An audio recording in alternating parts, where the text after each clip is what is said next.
Good afternoon, good evening, ladies and gentlemen. Welcome into Raythert Field in Junction City, Kansas. Jackson Schneider alongside with you this evening for some Mid-Plains League action. The Junction City Brigade playing host to the Topeka Golden Giants this evening.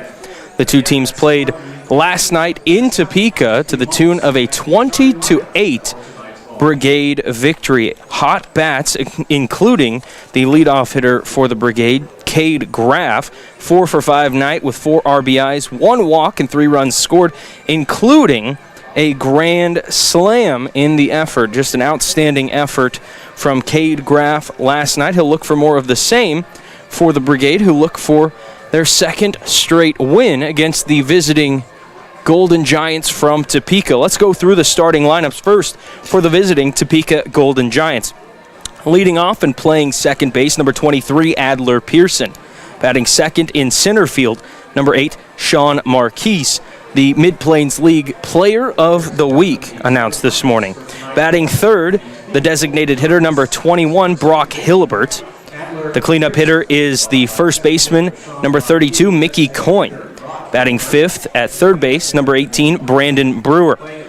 Batting sixth, the left fielder, number 11, Jake Markert. Batting seventh, the shortstop, number 2, Cameron Bogan. Batting eighth is the catcher, number 7, Noah Buss.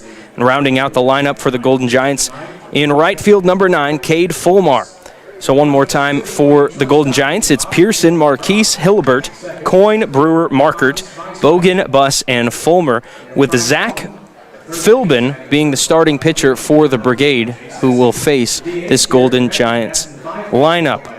The starting pitcher for Topeka this evening will be Tyler Norris, number 52 for the Golden Giants. Norris is a junior out of McPherson College down the road here, a local product by way of the KCAC and NAIA. For the Junction City Brigade, they will be led off by the aforementioned Cade Graff, the shortstop. He wears number 7. Batting second, it will be the center fielder, number 13, Thomas Beiswagner. Batting third at third base, number 14, Price Allman. The cleanup hitter for the Brigade is number 18, Jace Essig. He is in left field this evening. The designated hitter batting fifth is number 15, Garrett Redden. And in sixth, it is the first baseman, number 38, Casey Stewart. Batting seventh is the catcher for the Brigade, number 8, Grant Howard. Batting eighth, number 1, Rhett Spell. He is in right field this evening.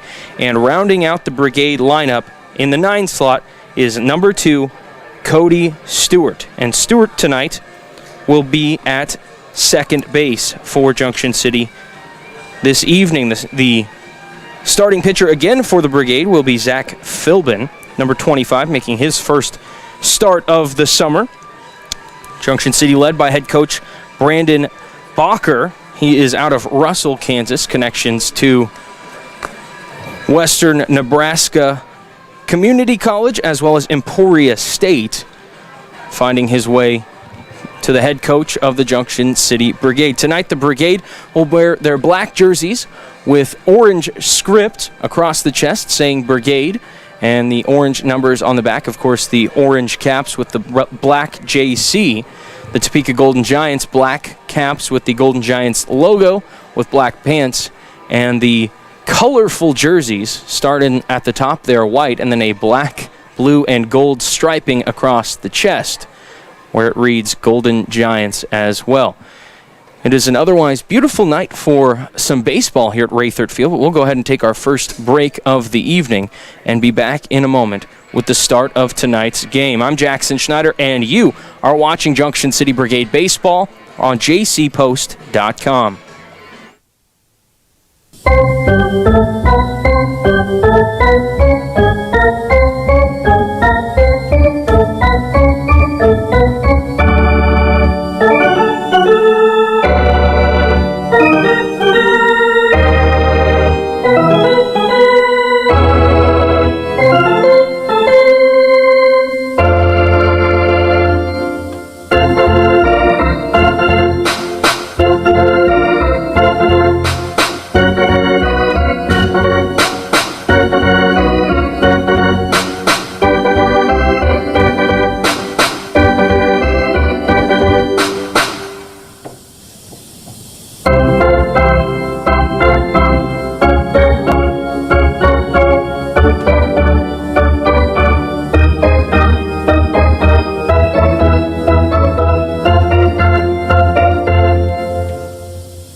And are you related to the other Stewart? No relation? I didn't even know he was on the team until I got here.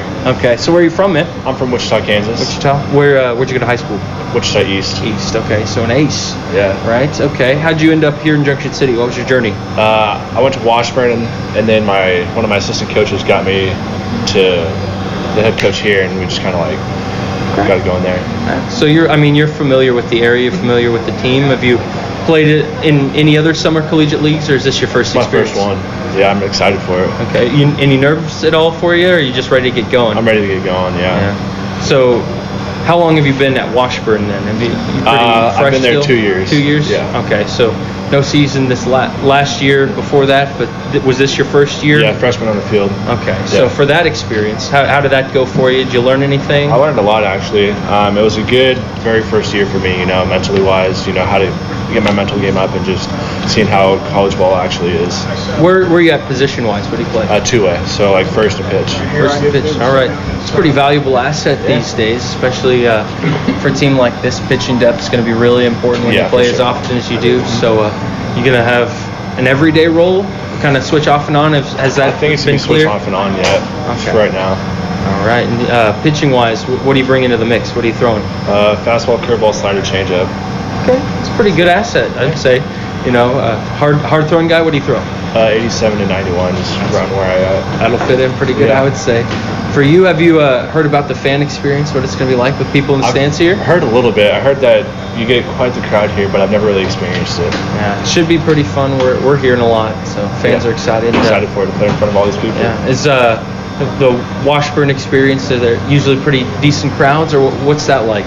We usually get a decent amount. It was kind of like slow this year, honestly. I expected a little more people to show up, but it was fun, Well, coming off COVID, you never know what to expect. Yeah. But for you, being from Wichita and playing, not too far from home, is your family going to be able to come up to some games? Oh, for sure, yeah. Yeah, something to schedule, and we'll try to make as many as we can. All right. And can you spell your name for me one more time? CASEYSTEWARD. Awesome. Thank you.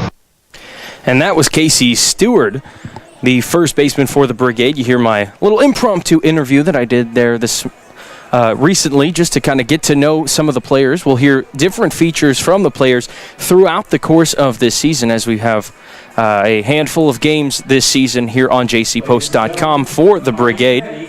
Pretty nice crowd on hand. I'm sure it will continue to grow as the evening works on. Again, it is a relatively warm night here in Junction City.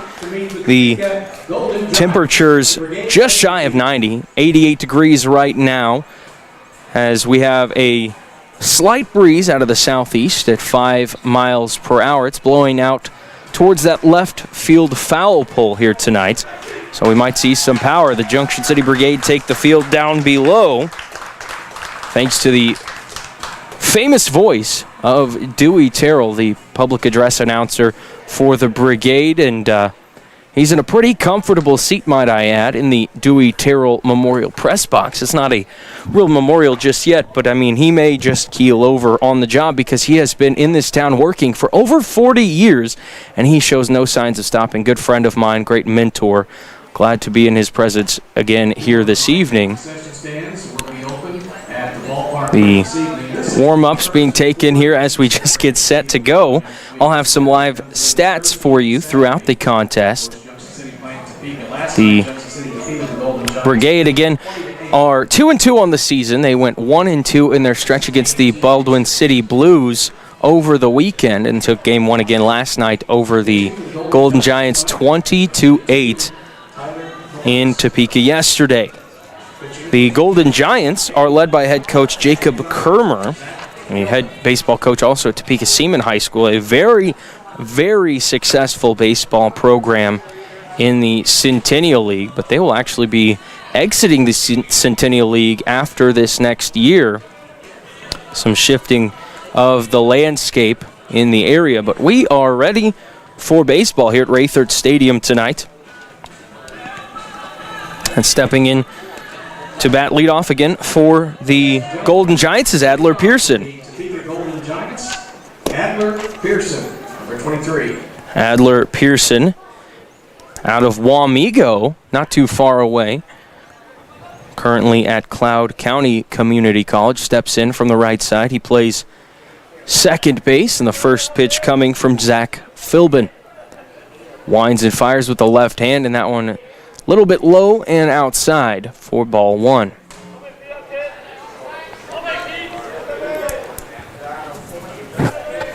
Junction City did not play Mid-Plains League Baseball last season due to COVID-19, as that one slapped foul into the Junction City dugout, and a bare hand by one of the Blue Jay reserves. He pumps his hands over his head, says, "Come on, JC, get on your feet." Trying to pump some energy into this crowd as we are just underway. Next pitch from Zach Philbin coming here. Patiently waiting is Pearson. And that one's cut on and missed for strike two. 1 ball and 2 strikes. Again, the first 3 hitters for the Golden Giants will be Adler Pearson, Sean Marquise, and Brock Hilbert. Should anyone get on, that would bring up Mickey Coyne. Next delivery from Philbin is popped up high in the air towards the first base side and in foul territory. And Casey Stewart, who we heard from in the pregame, makes the catch for the game's first out. Pop up to 3 in your scorebooks. And that will bring up Sean Marquise. And again, Sean Marquise, the reigning Mid-Plains League Player of the Week, just announced this morning by the league's social media accounts. Marquise, a Topeka, Kansas native and a current Barton County Cougar. Good friend of the broadcast, Cole Reif, has gotten to see this guy perform plenty. Should have called him pregame for a scouting report. There's actually a good handful of Barton County Cougars on this Golden Giants team. The Jayhawk Conference well represented by both squads here this evening. As the next pitch slapped over to third base, and it is just foul, hopping over the bag, but just to the left of it as we view it here from the box. So Marquise will step back to the box.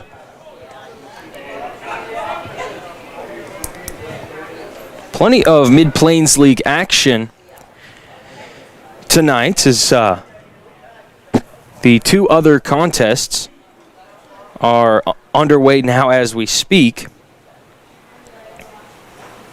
And I will have that after this pitch as it's low and in the dirt there. The Mid-Plains League action tonight features the likes of the Sabetha Bravos. And they today will be, as I have to shuffle through my notes. I had this written down, I swear. But they will be taking on the Lawrence Travelers from Lecompton, the big spring sports center. Baldwin City taking on the Midwest A's from Belton, Missouri. And again, tonight, Topeka here at Junction City. Philbin settles on the rubber, brings the next one home here. And that one on the inside corner for strike 2 is Marquise. Didn't like that one, so he holds off.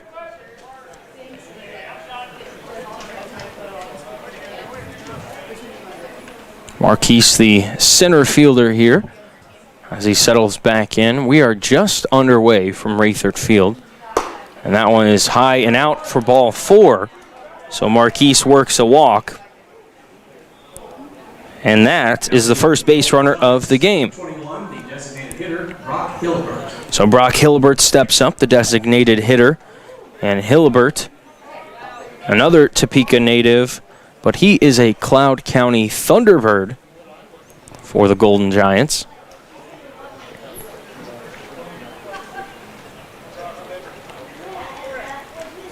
Philbin takes a look over to first and delivers now a strike on the outside edge as Hilbert tilts his head to the side a little bit and says, all right, I guess that's a strike. He didn't quite agree with the home plate umpire, but part of the game is to work through those speed bumps.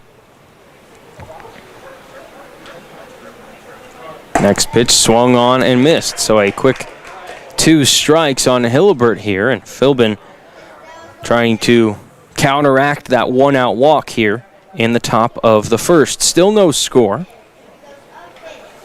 Waiting on deck is Mickey Coyne for the Golden Giants. And that one just a bit low. Fans wanted that call. Perhaps one that makes up for the first strike of this at-bat.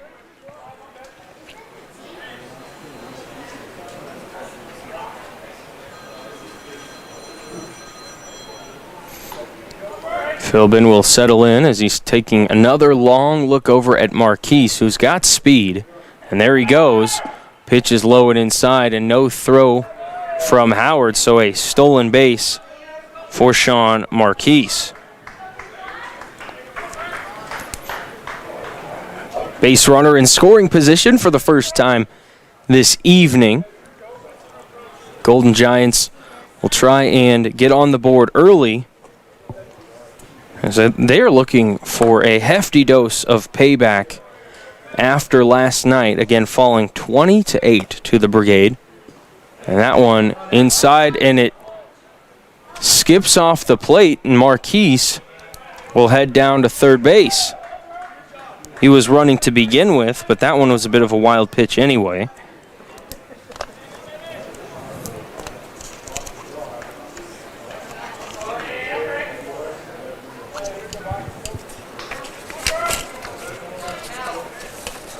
Last night, Junction City jumped on the Golden Giants early. They scored 4 in the top of the first inning. And Topeka didn't get into the score column until the bottom of the third. They're looking to counteract that, as I mentioned, here tonight, with still just 1 gone and now a runner on third.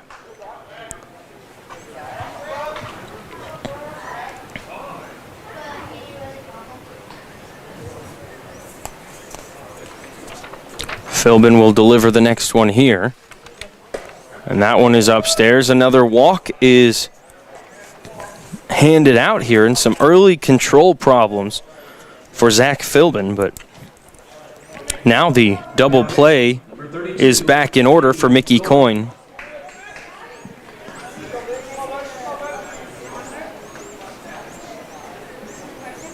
Coyne last night, 2 hits in 2 at-bats with 2 RBIs and a walk, as well as 2 runs scored. And so you see right there why the left-handed bat is hitting in the cleanup spot. First delivery from Philbin, and it runs in and it hits him. And so the Brigade in an early jam.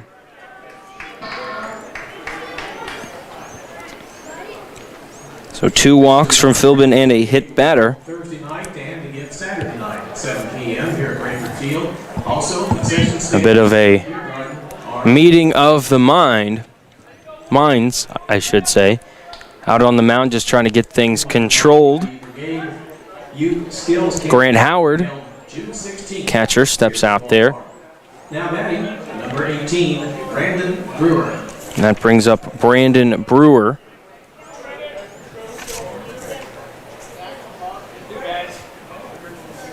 Brandon Brewer, 6'3" sophomore out of Schoolcraft College, Richland Center, Wisconsin product, and he bats from the right side. Last night, Brewer 1 for 2 with a strikeout and a walk, but he did score a run. Infield at double play depth here with the bases loaded, and that one slapped foul and into the netting on the third base side.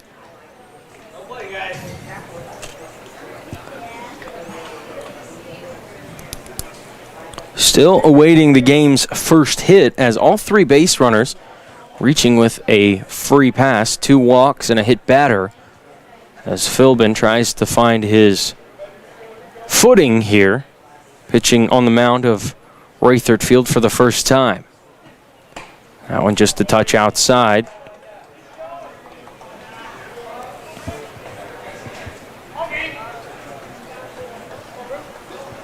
The Brigade, with a packed schedule over the next few days, will be back at home on Thursday and on Saturday as well.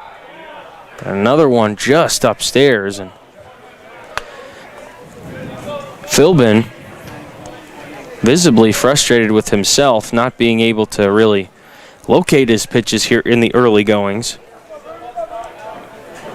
It is a bit of a, it would appear at least to be, a bit of a tight strike zone here in the first inning as well. But that one is right down Main Street, taken by Brewer for a strike.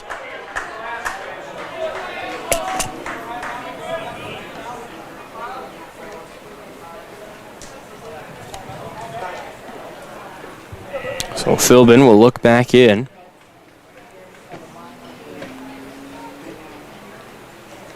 And that one's going to be slapped over to second. Oh, and it's off the wrist of the second baseman, Stewart, but he does rebound in time to get an out. However, a run does score. So Brewer is out number 2 on the 4-3 fielder's choice, but he does tally the game's first RBI. Golden Giants on the board first at 1-0.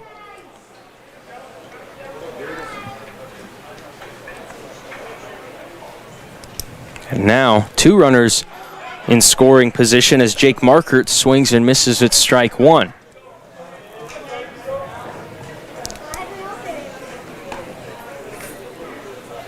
Markert, a St. Louis, Missouri product and currently a Washburn Ichabod. And as expected on the Golden Giants, there are a hefty helping of Bods on the roster as another swing and a miss from Markert, and it's 0-2.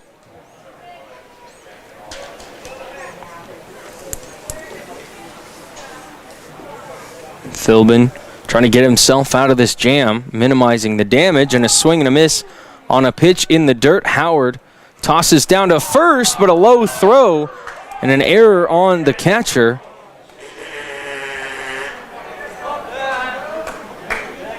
Well, we have a tough situation there as Howard was left the pitch just or the throw, I should say, a little short, and that's tough because it would have gotten the Brigade out of the inning, but a strikeout, but an error on the catcher, and that makes it 2-0. Just an unfortunate start. Runner going, and that one in the zone, and Grant Howard throws down to second, and he hits his pitcher, Philbin. And a run will come in again. 3-0 favor of the Golden Giants. So 3-0, and just some early miscues by the battery mates really causing some problems as it's now 3-0.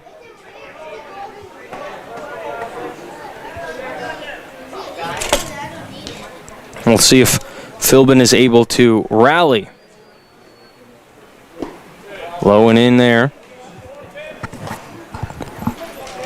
And you see on back-to-back plays, what could have been just a 1-run inning has now turned into 3. And a runner on second in Markert. Philbin looks to second. He'll come home, and that one's high and out for a ball. You got to wonder if he's actually feeling all right, because he did take a throw to really the chest as Howard reared back and fired towards second, and he hit his own pitcher. But still no hits in the top of the first for the Golden Giants, and 3 runs across as that one's right in there for a strike as Cameron Bogan wanted to swing but held up, and he'll take a strike regardless.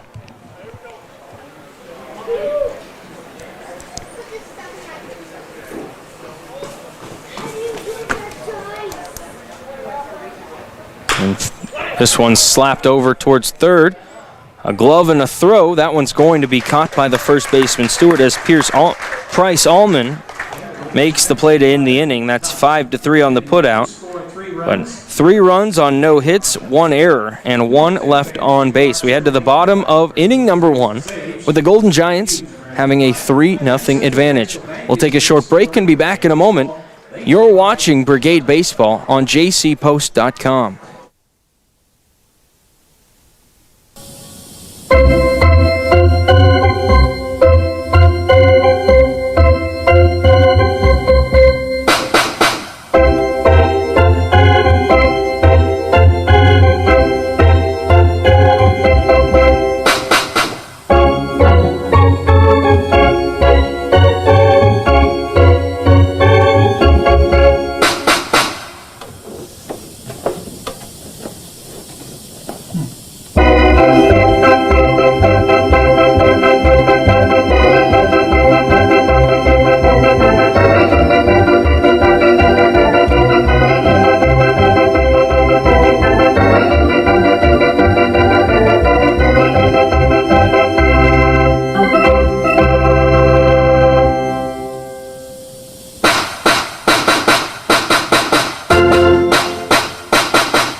Golden Giants lead it 3-0 after the top of inning number 1.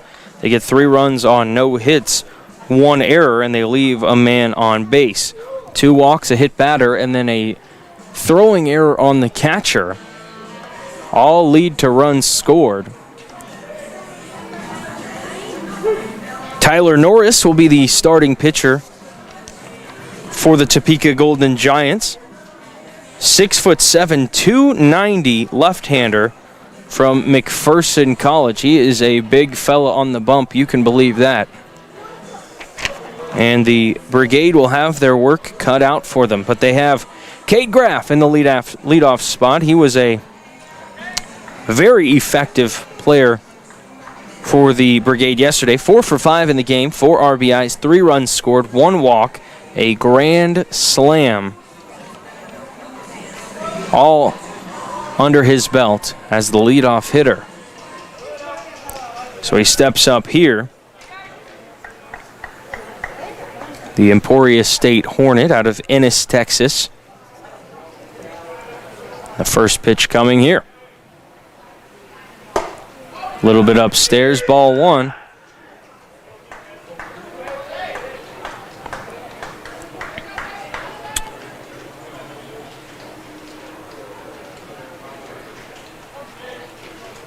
Don't forget, you can always catch these broadcasts, not only on jcpost.com, but of course on the JC Post app, brand new, just released a few weeks ago. Very functional, available to both iPhone and Android users. You can watch the game directly on your phone from that link. You can also go directly to our YouTube page here. Eagle Communications page is a swing and a miss there for Graff.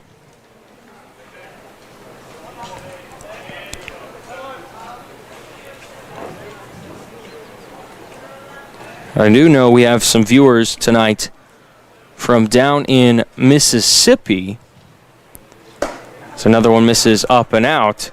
And if I had to guess, I would say that that is probably the family of Rhett Spell, Benedictine College Raven out of Madison, Mississippi. Had the chance to talk to him at the Brigade meet and greet last week before the start of the season.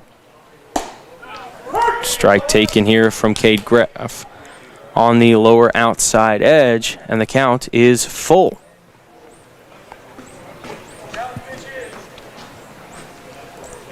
Scoreboard out in left field, currently not operating. We've got someone actually working on it as the game goes, and that one's fouled back hard off of one of the support beams of the roof here. ricocheted over towards the first base dugout. And Griffin Hewitt for the Golden Giants tried to leap up and barehand it out of the air. Would have been very impressed if he were able to come up with that one. And there's ball 4 to Cade Graff, who works his leadoff walk. And as the famed broadcaster Denny Matthews, the voice of the Kansas City Royals, might tell you, the leadoff walks are the costliest, and they come around to score about 60% of the time. So the Brigade will look to try and make that point very true here as Thomas Beiswagner, the center fielder, steps in. Pitch high and tight, taken for a ball.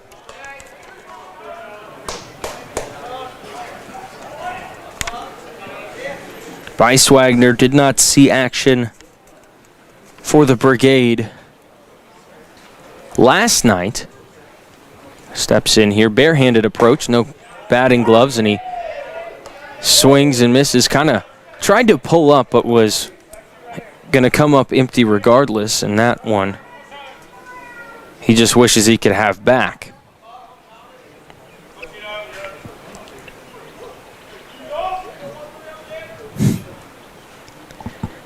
Norris winds and fires. That one low, scooped up by the catcher, Buss.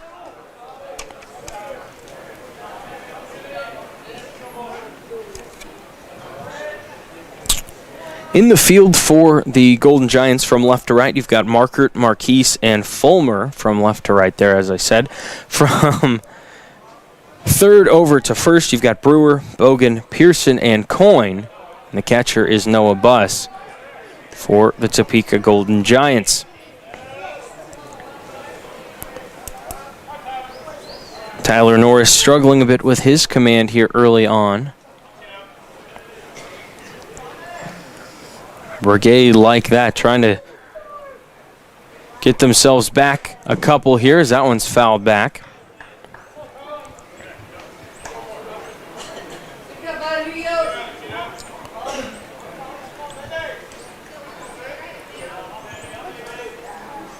Full count now for Beiswagner. Thomas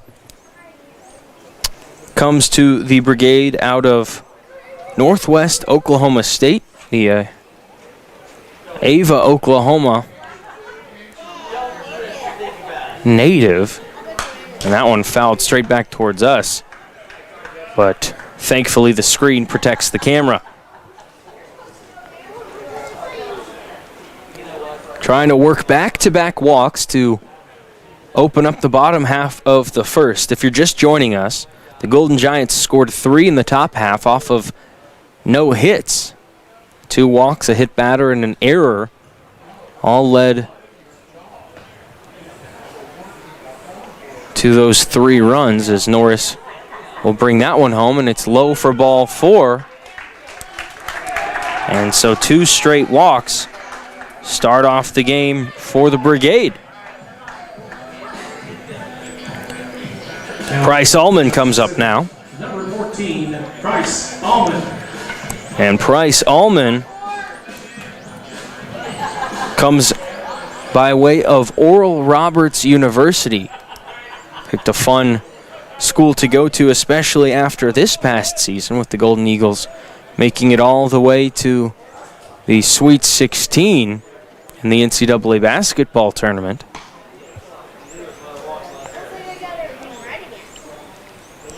Price in the 3-hole. Runner goes. Strike in there, but both runners in safely. The double steal executed very well. And now 2 men in scoring position for one of the dangerous hitters in this lineup. He was 4 for 6 with 2 RBIs and 2 runs scored last night. An outstanding day for Allman at the dish in Topeka last night.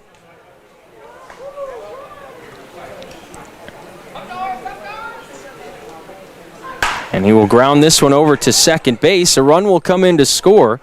So a productive out there for Bryce Allman. Scored on play for Jackson City. On the 4-3 put out for out number 1.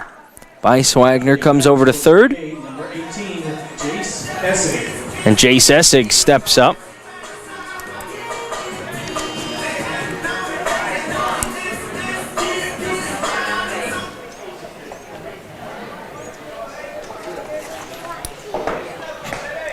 So Essig steps up. He's in left field today. And a strike there for the left fielder out of Paradise, Texas. He is an Emporia State Hornet as well.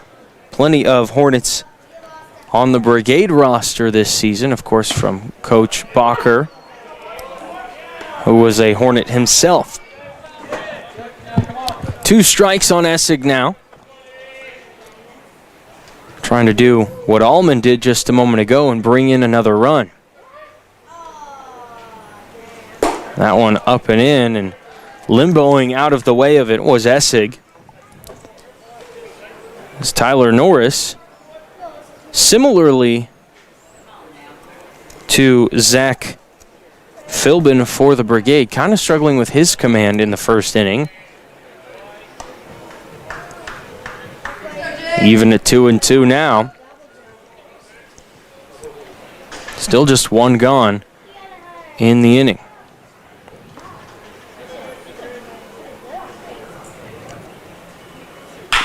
A sharply hit grounder to third. Throw home is in time to record the out. The tag is applied. And Essig will reach first on the fielder's choice as Bice Wagner is out at the plate. Heads up play by Brewer to throw home towards Bus, and cooked was Bice Wagner on that one. So an unfortunate turn of events there for the Brigade as they can't capitalize on one of the early walks, but now a runner on first with 2 down for Garrett Redden.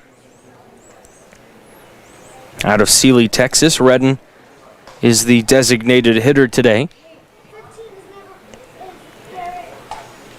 That one is just registering on the outside edge. Redden behind after the first pitch of the AB.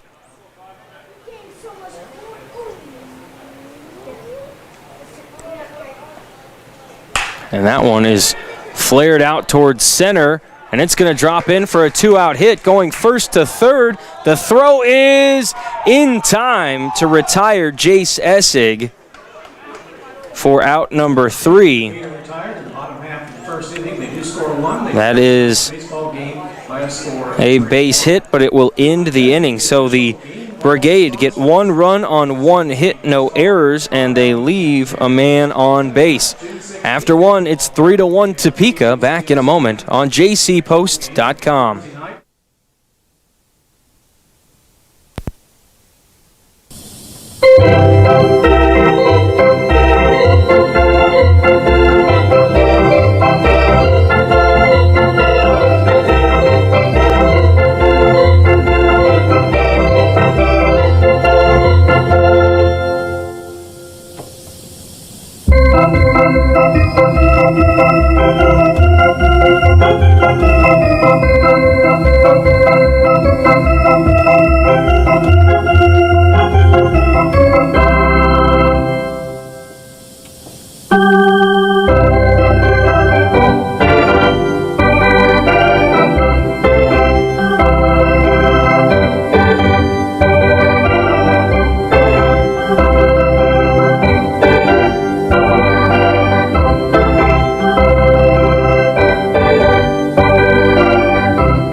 One inning in the books. It is 3-1 Topeka Golden Giants over the Junction City Brigade. It'll be Noah Buss to lead off the top of the second inning. 8-9-1 for the Golden Giants after their 3-run first. They sent 7 to the plate but did not register a hit. 3 free passes and an error, and they stranded a runner as well.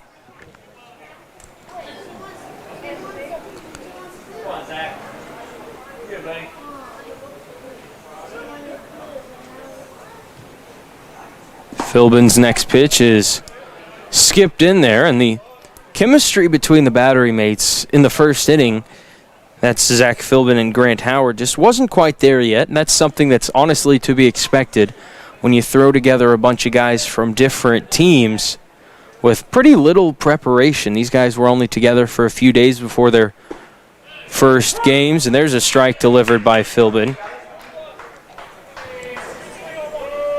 And that pitcher-catcher relationship is really sometimes tough to develop, because if you're a catcher that's used to catching different style of pitchers, it's tough to match up or be thinking the same thing or get your signs crossed up. There's a whole bunch of moving parts that go into that can be difficult. And for pitchers, especially, new settings, new mound, new catcher calling your pitches, all sorts of different things, and it can be quite the process.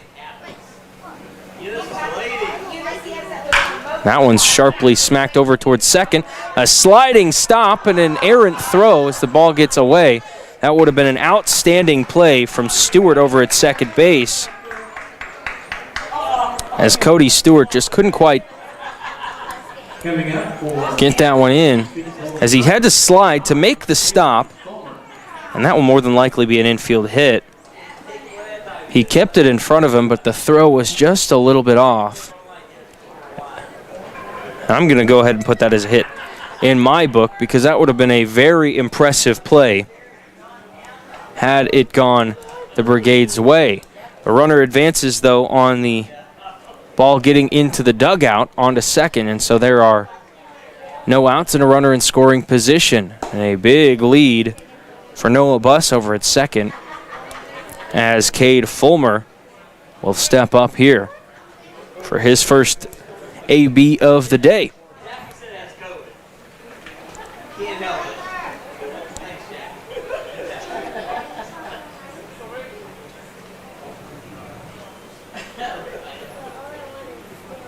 Next pitch from Philbin off the handles over to shortstop, and a nice play over there from Cade Graff to throw on the run.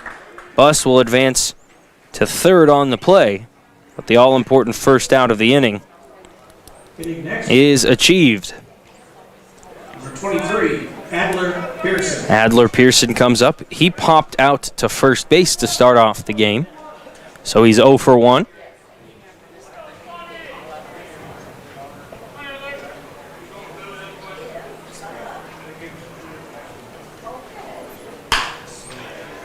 Chopper over to third, diving back towards third to record the out is the third baseman Bryce Allman, and a heads-up play there, as cooked between third base and home was the base runner Noah Buss. An outstanding play as Pearson reaches on the 5 unassisted fielder's choice. A huge play there for the Brigade as it gets the runner out of scoring position, and it's the second out of the inning.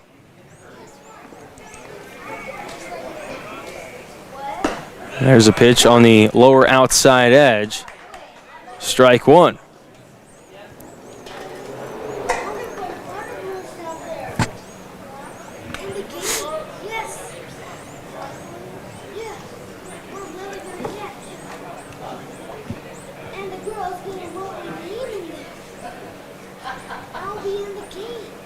That one slapped over towards right field. It will fade foul and into the General's quarters, beer garden over there. Good fan contingency over there and some comfortable seating, enjoying some icy cold beverages that sound pretty darn good right about now, with temperatures in the upper 80s tonight. Zach Philbin looking to end the inning right here and keep the Golden Giants scoreless in the second inning.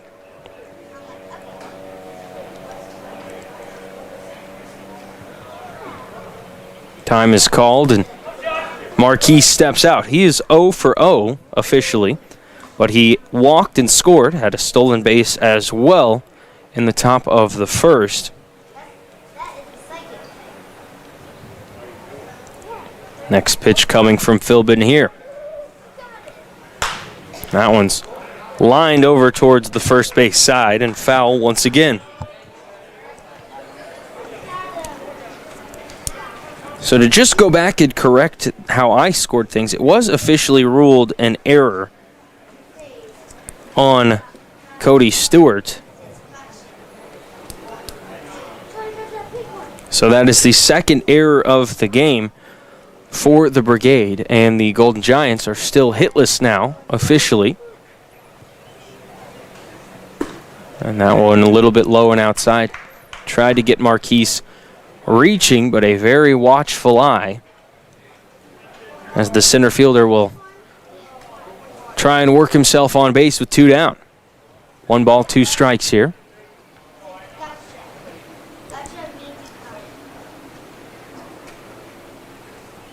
And that one well outside, and it gets back to the screen, and so Adler Pearson will advance over to second base on the wild pitch.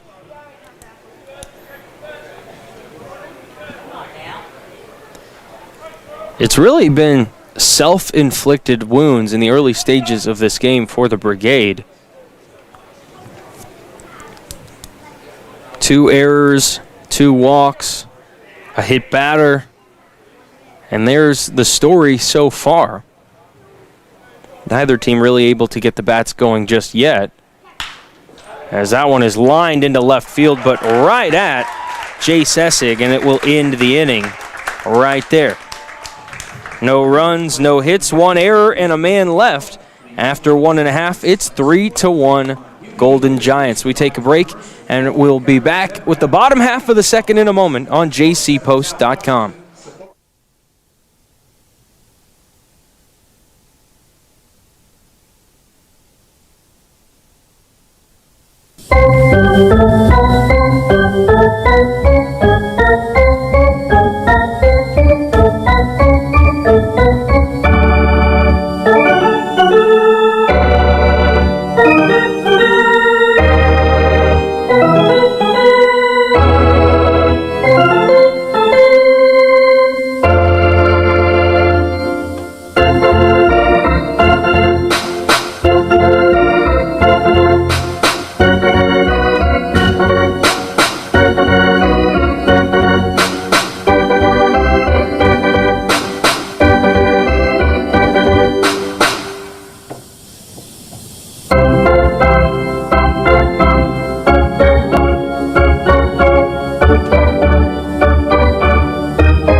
Leading off the home half of the second for the Brigade is Casey Stewart.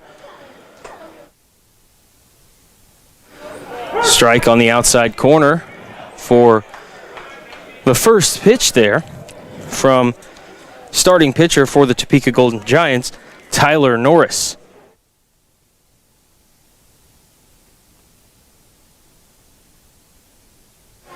And that time a breaking ball offered at and missed. Casey in a hole 0-2.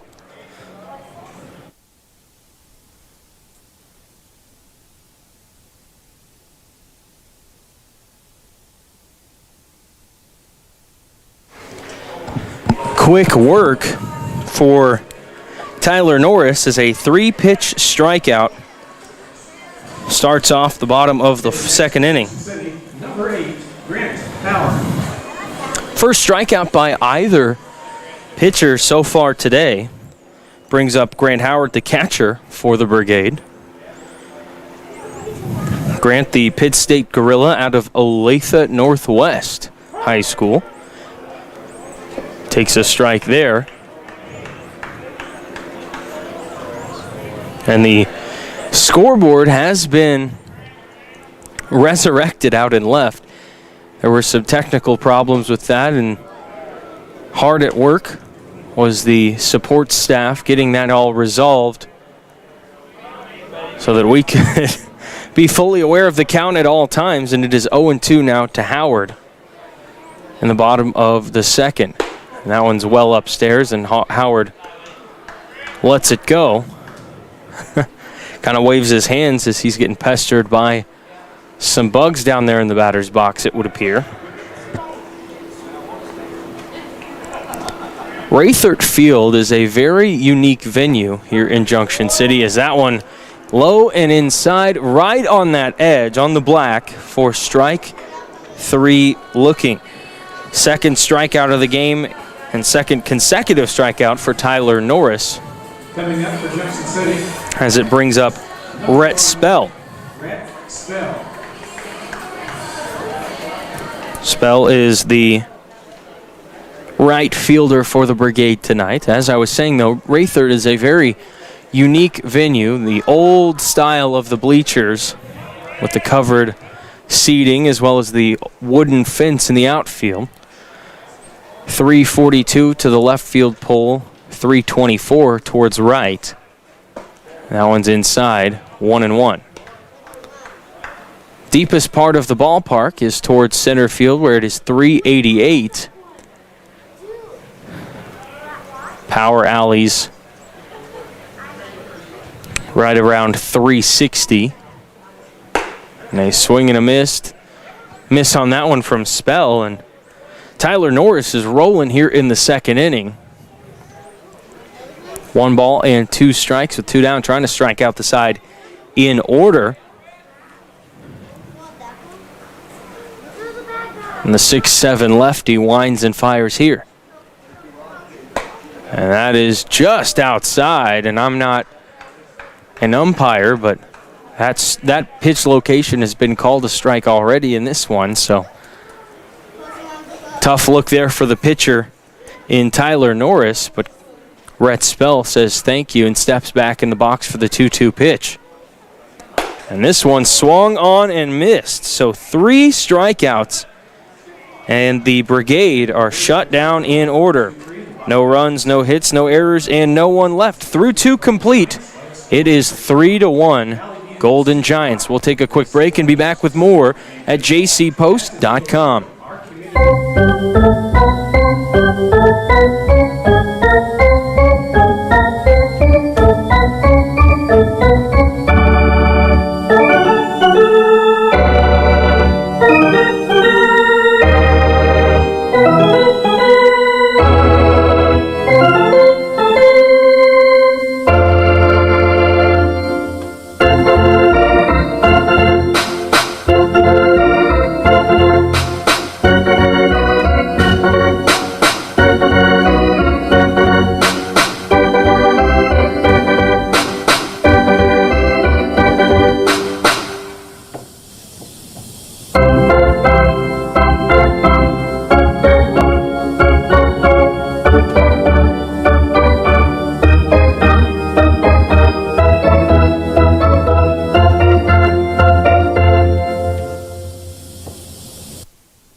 Welcome back to Raythert Field. Jackson Schneider here on jcpost.com and the Eagle Radio YouTube channel this evening.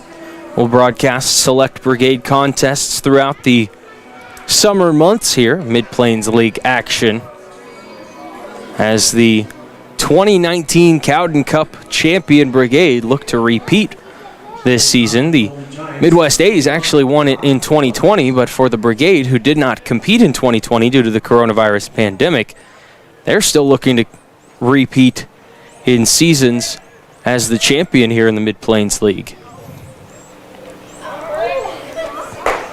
First pitch to the outside of the zone, as Zach Philbin will face Brock Hillibert here in the top of the third. It'll be Hillibert, Coyne, and Brewer.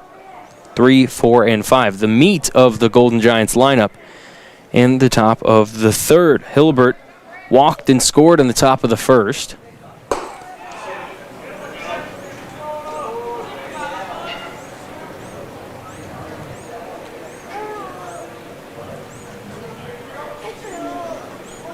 Two balls and no strikes here to Hillibert, who is already eyeing his second walk of the day. That one on the inside corner, and Hillibert was taking all the way, it would appear. 1-2. These two teams met last night, as we discussed earlier. The Junction City Brigade took down the Golden Giants 20-8 with an offensive explosion. Got on them early and often, 4 in each the first and second innings. Added on another one in the third, 4 more in the fourth, 1 in the fifth, 4 in the sixth, and 2 in the seventh. That game was shortened due to run rule.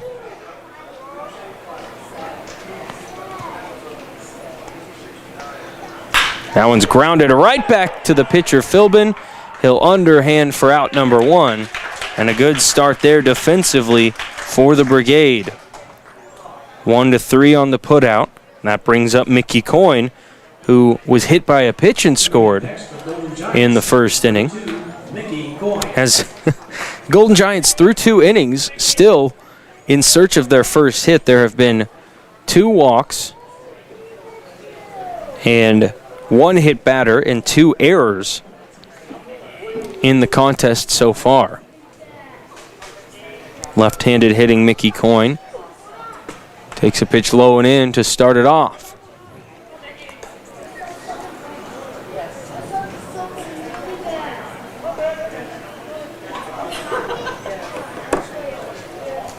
Crowd continuing to grow here this evening as fans file in.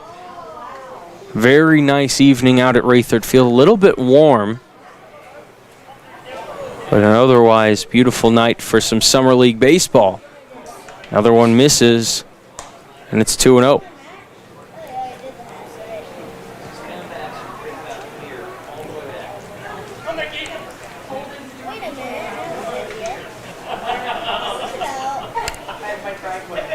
Plenty of Mid-Plains League baseball on the schedule over the next few days, as these teams will play practically every day for the next month, with a few off days mixed in there before the playoff push in late July. 3-0 now the count to Mickey Coyne. And now on a strike is Coyne taking the entire way.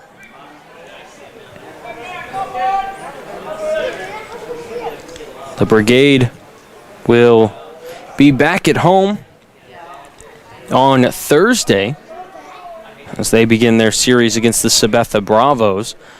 They'll host the Bravos twice in that stand, Thursday and Saturday. On Friday, they will be in Sabetha.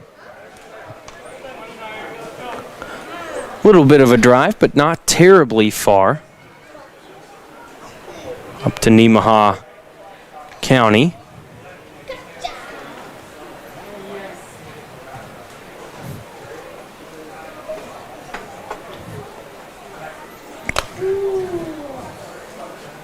That one up and in again, and a walk dished out to Mickey Coyne. His second free pass of the game. Last time he got hit, though, so I think he would prefer the base on balls instead. Brandon Brewer comes up. He grounded into a fielder's choice that brought in a run back in the first inning.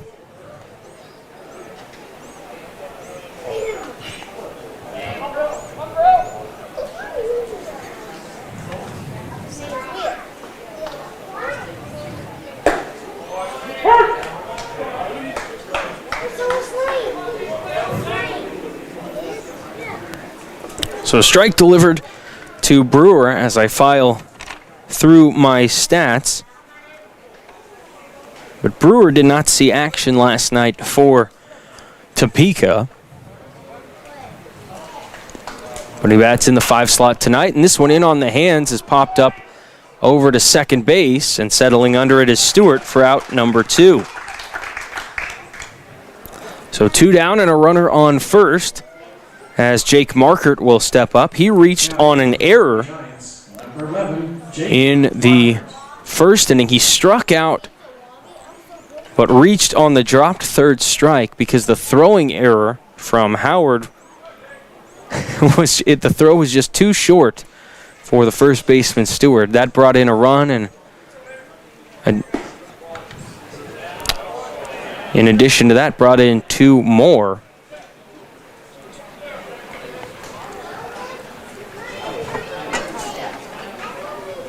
Three to 1 our score, still getting going. Each team getting on the board in the first, but Topeka gets 3.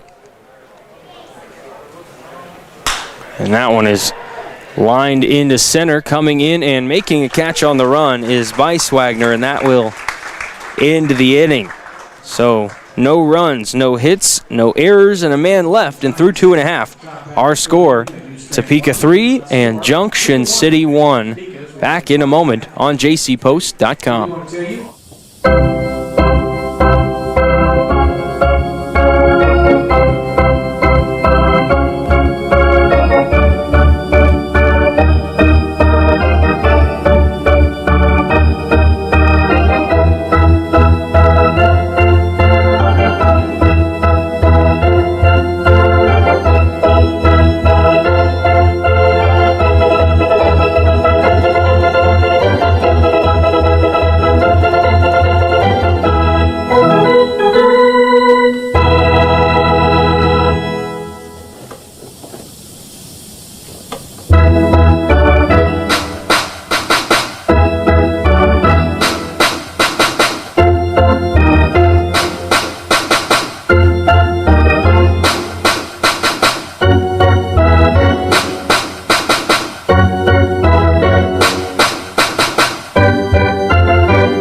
Welcome back to Raythert Stadium. I'm Jackson Schneider.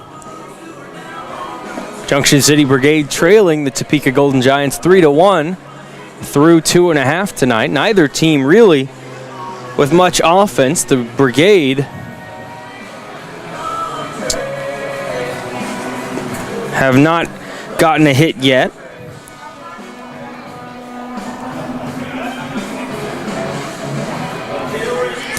Well, at least the scorebook says not, but I would tend to disagree. As I'm looking back at the scorebook, and Garrett Redden ended the first inning for the Brigade with a base hit to left, but getting thrown out, going first to third, was Jace Essig. So there should be a hit on the board for the Brigade. Leading off, bottom of the third for Junction City, Cody Stewart.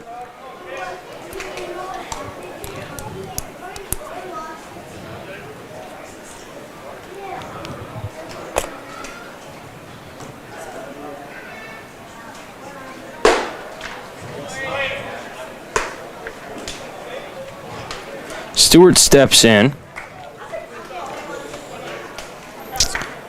as we take a peek at the, or rather that's Jace Stewart. I apologize to Jace for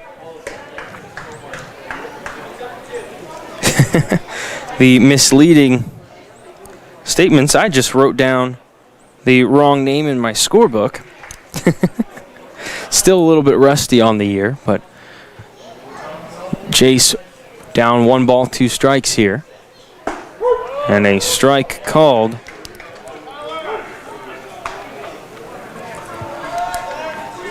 And that'll be the 4th consecutive strikeout for Tyler Norris. He struck out the side in order in the bottom of the second and picked up right back where he left off as Cade Graff steps up.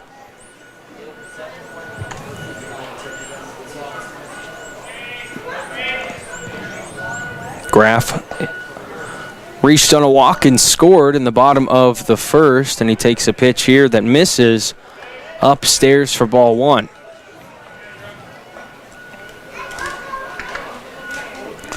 Looking to break the string of strikeouts. Dished out by Norris, the 6'7" pitcher. He is a big body. A McPherson College Bulldog who made the NAIA National Tournament this season, the Bulldogs did. Were nationally ranked for a period of time. That one upstairs, 2-1.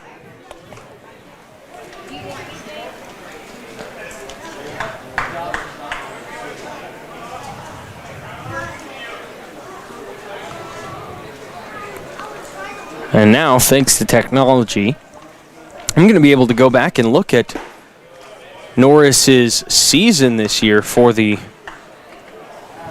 Bulldogs.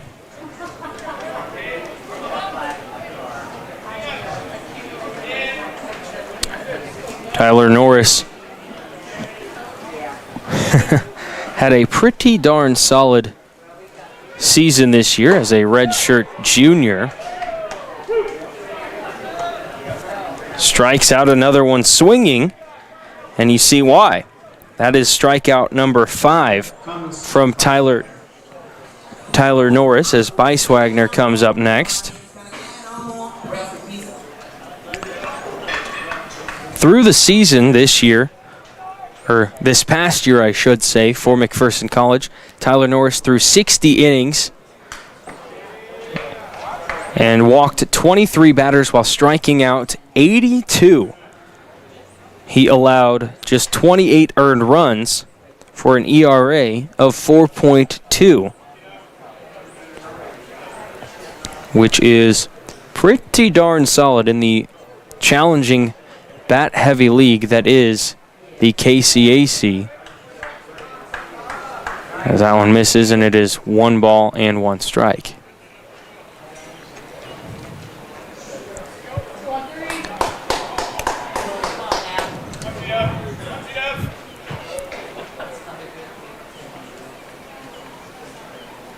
One pitch here. Taken for a strike once again.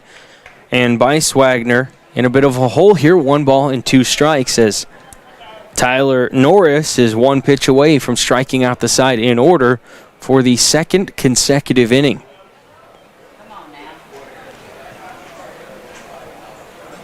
And that one just a little bit up and inside as Norris wanted that one badly.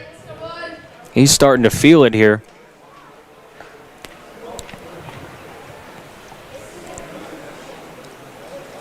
The deepest he had ever gone in a game this season was just 6 innings. And I say that but that's pretty deep for an NAIA pitcher. They typically use a lot of pitching because of the heavy bats. But it'll be interesting to see just how deep he goes in this contest. Based on the success he's having, I'd say he might stay on the hill for quite some time. 3 balls, 2 strikes here, and that one is strike 3 called at the knees. The 6th straight K for Tyler Norris, and the inning is over. No runs, no hits, no errors, and no one left. 3 complete here in Junction City.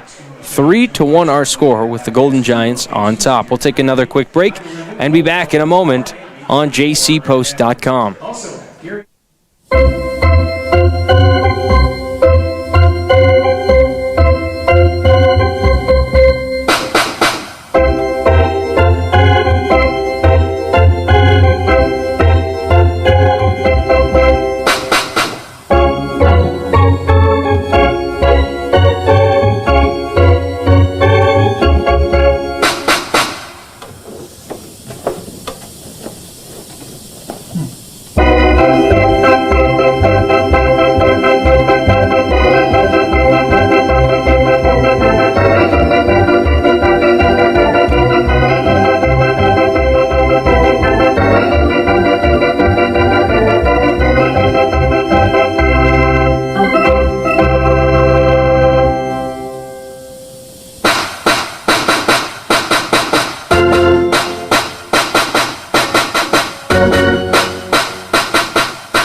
Now pitching for Jackson City, number 27, Tristan Wolf. Leading off for the Golden Giants, Cameron Bogan. Welcome back to Raythard Field in Junction City, Kansas. Jackson Schneider on the call here with you this evening. New pitcher in the game for the Junction City Brigade is Tristan Wolf. Lanky right-hander out of Dodge City Community College, and he delivers a strike to Cameron Bogan to start off the top of inning number 4. That one swung on and missed, and a pretty quick start for Tristan Wolf. Wolf is out of Thornton, Colorado, just outside of Denver.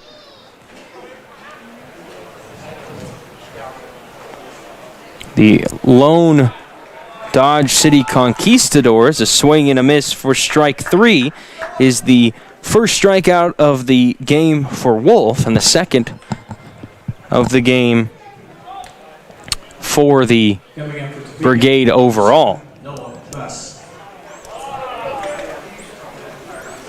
Noah Buss comes up. He reached on an error to start off the second inning. So 0 for 1 officially, as that one's a little bit upstairs from Wolf, who was the starting pitcher in the season opener for the Brigade just a few nights ago. Had the chance to meet with him at the meet and greet as well, as he puts that one in the dirt. Kind of shakes his head, didn't like the delivery on that one, maybe gripped a little bit too much of the laces.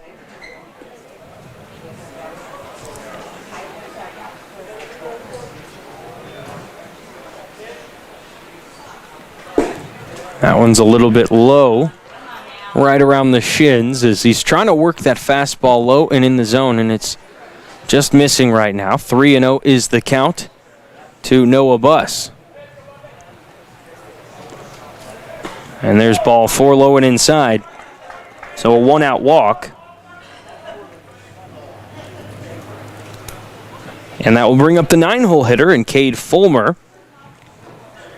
for the Golden Giants. Number 9, Cade Fulmer.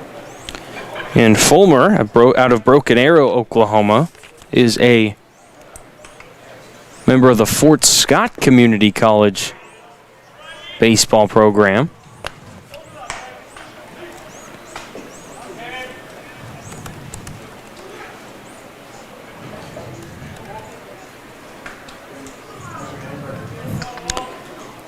The Greyhound steps in, bats from the left side. And he will take a pitch low and in. It skips back to the screen, and heading down to second is Noah Buss. That'll go down as a wild pitch.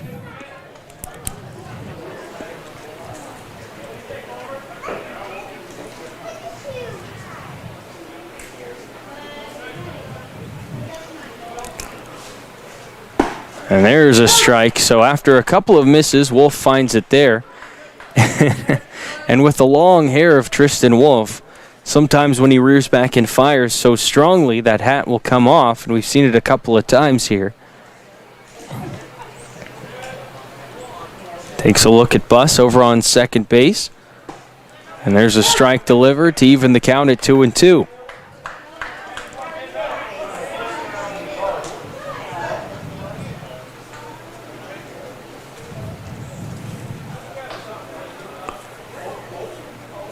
Fulmer, a 6-foot sophomore. Bats left but throws right, and he plays primarily in the outfield, as he is the right fielder tonight for the Golden Giants. Is in the 9-hole. Did not play last night. Pretty large roster size for the Golden Giants, as that one's high and out to even, or fill up the count rather, at 3-2.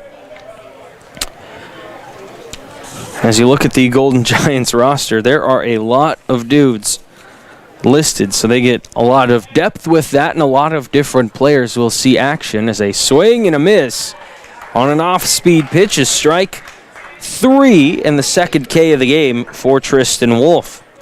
Brings 2 down. Hitting next for the Golden For the top of the order, Adler Pearson. Adler Pearson, 0 for 2 in the game, has popped out to first base, and he has grounded into a fielder's choice and reached. Pitch misses low and outside.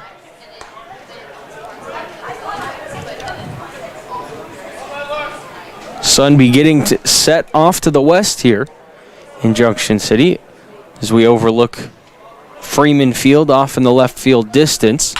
That one's grounded over to third base, and the throw to first is in plenty of time as Price Allman makes the play to end the inning. So after the 5-3 putout, the side is retired. No runs on no hits, no errors, and a man left, and through 3.5. It's still 3-1 Golden Giants. Back in just a moment on jcpost.com.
Number 14, Price Allman. So after ending the last half inning with a nice play over at the hot corner, Price Allman leads off the bottom of the fourth for the Junction City Brigade. It'll be 3, 4, and 5 as the Brigade trail 3-1, and a ball delivered outside to start it off. And Junction City needs some offensive help, and they need it rather quickly, as Tyler Norris has struck out the last 6 batters that he has faced. A fantastic last couple of innings. Had a little bit of a shaky first, couple of walks, allowed 1 run. Since then has been lights out for the Golden Giants. And Price check swings and knocks that one foul.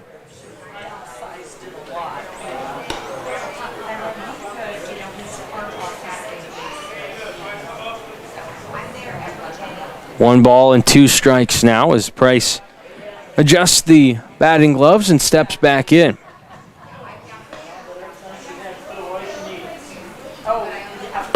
And a swing and a miss, and there's number 7. The strikeout tally continues to grow. 7 consecutive strikeouts for Tyler Norris. An outstanding effort so far.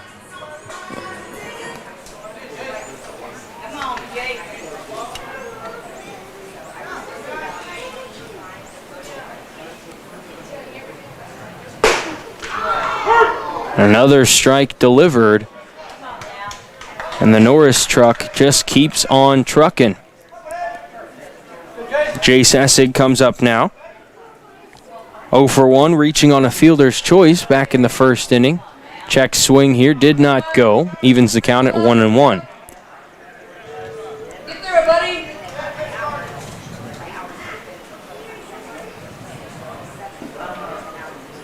1-1 pitch is tapped foul over towards the first base dugout. 1-2 the count.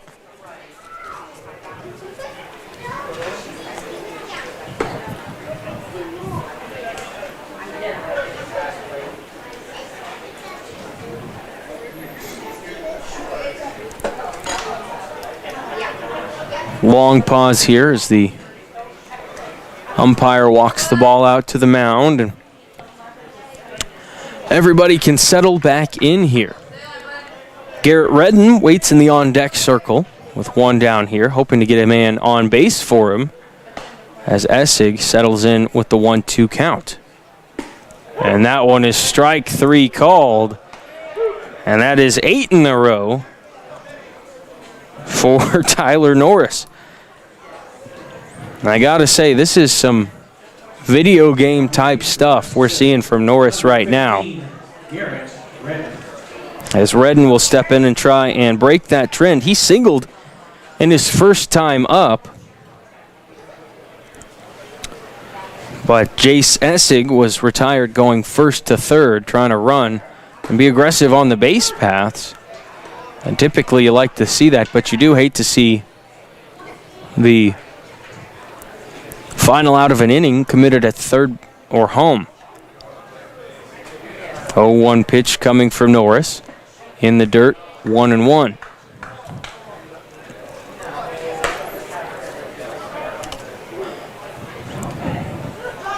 Coming up in the top of the 5th inning, the Golden Giants will have their 2, 3, and 4 hitters looking to generate some more offense, as neither team has scored since the first, as Redden smacks that one foul off of the roofing to my right.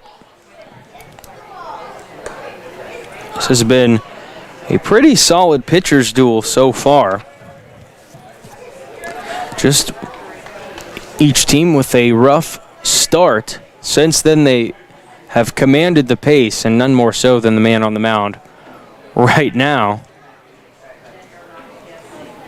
It's the 1-2 count. Delivered, and that one just misses low, and it'll even the count at 2-2.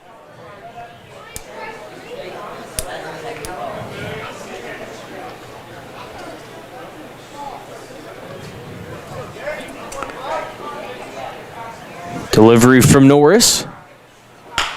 It's chopped over to the left side. Throw from the third baseman, and that is Brewer, who makes the play. 5-3 on the putout, retires the side. No runs, no hits, no errors, and no one left. We've played 4 complete, and it is 3-1 in favor of the Golden Giants. We'll take another quick timeout and be back in a moment from jcpost.com.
Welcome back to Raythard Field. I'm Jackson Schneider. You're watching Junction City Brigade Baseball on jcpost.com.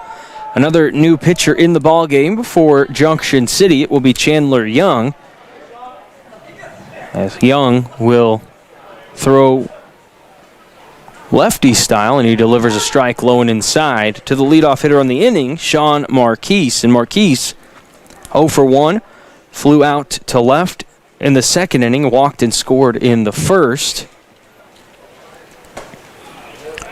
And that one just misses from Young.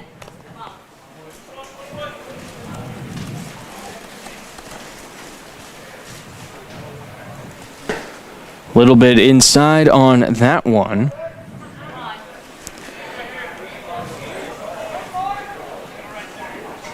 Two balls, one strike as Chandler Young tries to find the rhythm coming out of the bullpen here, and that one's a little bit low as well.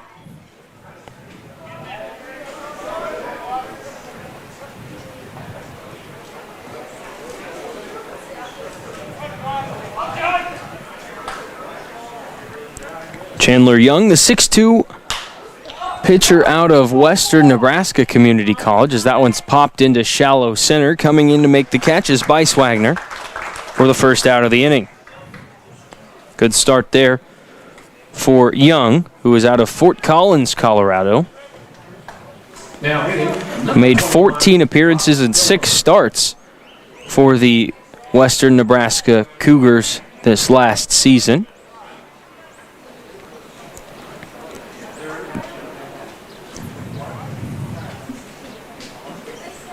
.50 innings pitched, allowing 51 hits, 36 runs. Only 25 of them earned, however.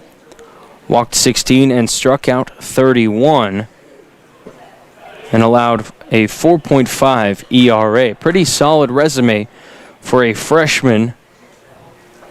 And a solid addition to this Junction City Brigade pitching staff. 2-0 pitch, misses low, and it is 3-0 now to Brock Hillibert 0 for 1 as well, with a walk and a run scored, as well as that ground out to the pitcher back in the third inning. Strike delivered here from Young.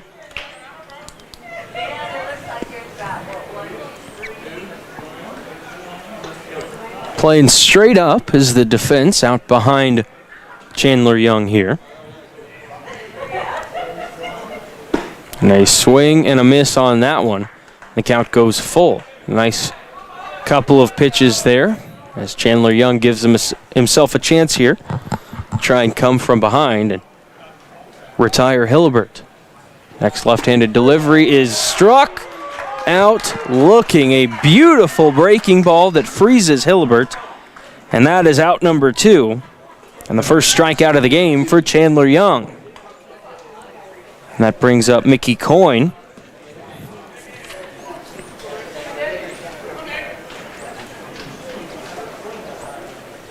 Mickey Coyne out of Reno, Nevada in Sierra College. Fouls that one straight back and bangs it off of the metal support beam and makes a loud clang.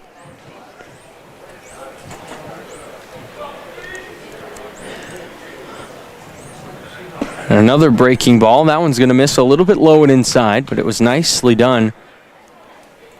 Because you can't hit that, and you'd much rather a pitch that misses low and is really unhittable than accidentally hanging one up there and seeing it go 400 to center field. Chandler Young slips and is unable to recover, so that one is going to be an infield hit, I would believe. As Coyne smacked it right up the middle, hit off the glove of the pitcher Chandler Young. He chased it over towards the left side, grabbed it with his left hand, but as he was trying to set to throw, slips to his backside and Coyne reaches safely. So that brings up Brandon Brewer. And he fouls this one back out of play for strike 1.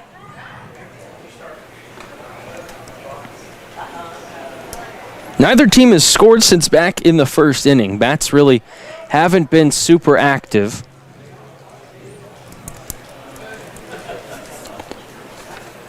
There's a breaking ball. That time misses a little bit upstairs.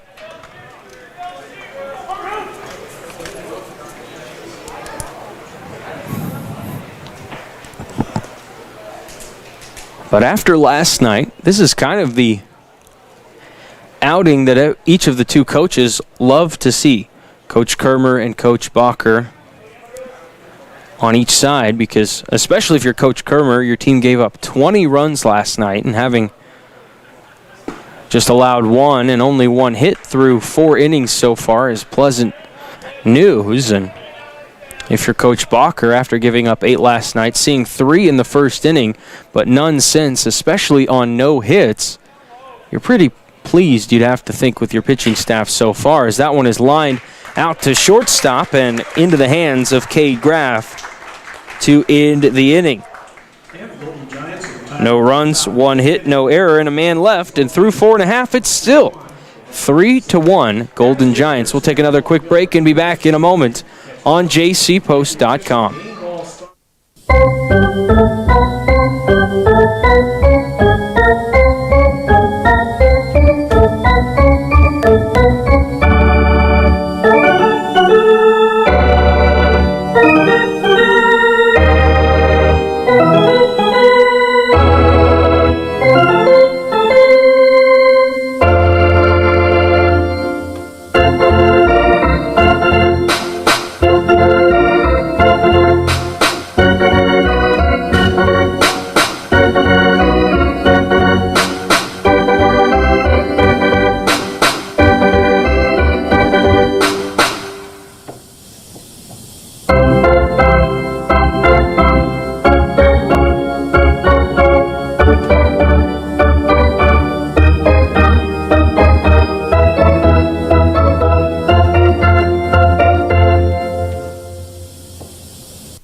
Another in-game promotion taking place as some young Brigade fans tossing water balloons to each other, and the young fellas just see their one break there. They win. But that is all kinds of fun, especially on a hot night like tonight. Seeing the water balloons being exchanged. The Junction City Brigade come up here in the bottom of the 5th, looking to break a streak of 9 consecutive batters retired. And 8 of them had been retired via the strikeout until Garrett Redden grounded out to third base to end the bottom of the 4th. Casey Stewart will lead off the inning.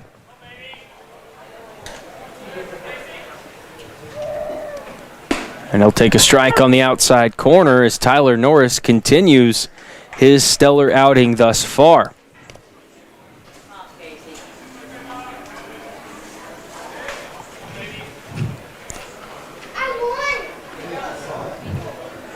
No balls and 1 strike as Stewart will settle back in here, rocking number 38 across his back here.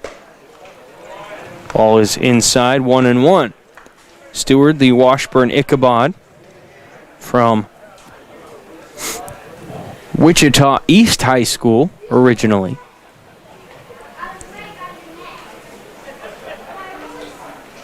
A big swing at that one, comes up empty, and it's 1-2 for Stewart.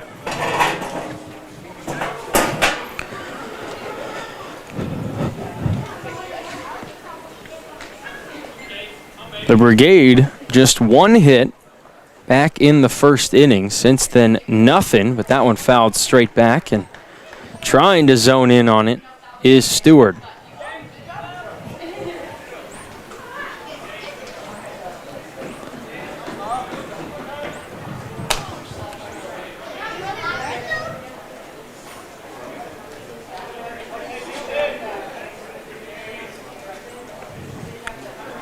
That one low, and a good watch there from Stewart as he saw that one right out of the hands of Norris. Evens the count at 2-2. Looking for something he can drive here. And takes another big cut, comes up empty, and that one is the 9th K of the game. Tossed by Tyler Norris. Hitting next for Jackson City, number 8, Grant Howell.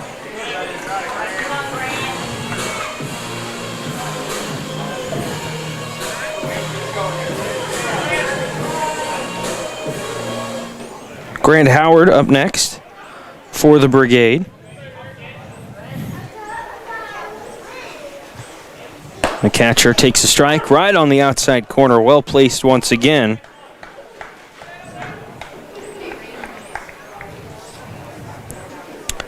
Reminder, other action in the Mid-Plains League tonight. Sabetha is at Lawrence, and Baldwin City is at the Midwest A's in Belton, Missouri.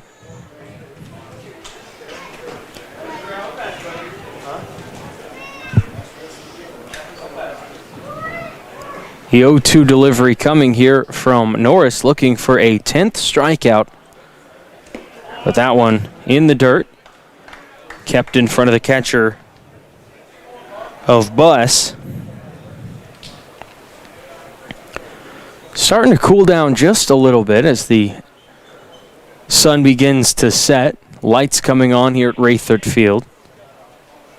And that one is off the end of the bat, and a diving catch is made by the second baseman, Adler Pearson. A fantastic grab by him, and he robs a hit away from Grant Howard. So that's out number 2 in the inning, and a tough one there, as Howard, although he didn't hit it too hard or square it up much, it was well placed. And it took a very athletic play from Pearson to come away with that one, ranging to his right, leaving his feet, and coming away with the catch. Strike one delivered to Rhett Spell. Rhett so far today, 0 for 1. He struck out swinging in the second inning, and he comes up empty on that one and is quickly 0-2 to Spell.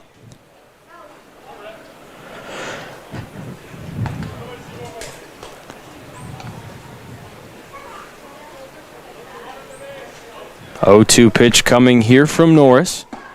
Inside, is stretching out of the way of it is Spell.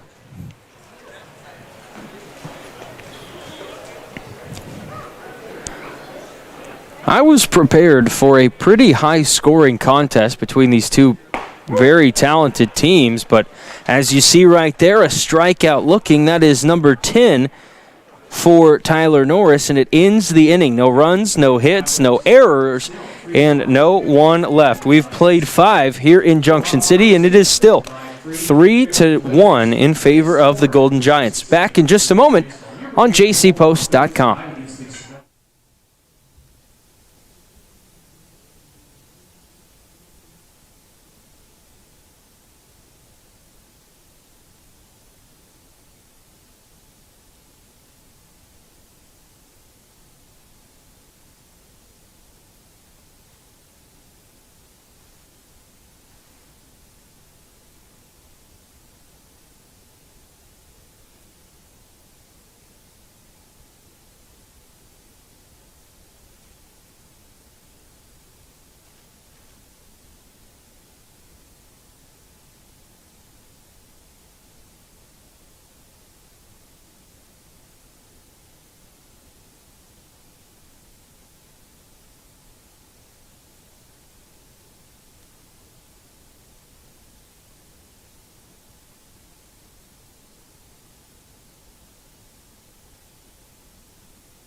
Welcome back to Raythard Field. Jake Markert will lead off the top of the 6th inning for the Topeka Golden Giants, who lead it 3-1 here this evening. And that one's skied foul towards the right side. And just running out of room is Stewart, the first baseman, who was hustling over for it, but it falls foul into the general's quarters.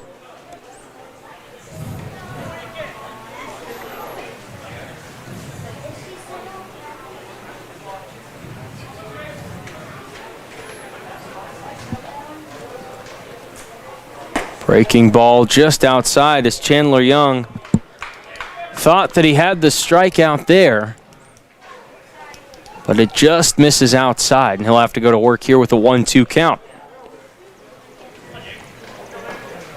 Long look into the glove of Howard. Here's the delivery, and that will be lined into shallow right for a base hit. And the first real hit of the game by the Topeka Golden Giants. So Markert gets on the board there. By my book, that is the second hit of the game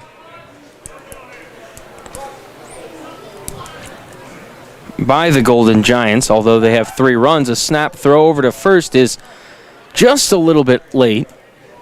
Keeping Markert honest was Chandler Young.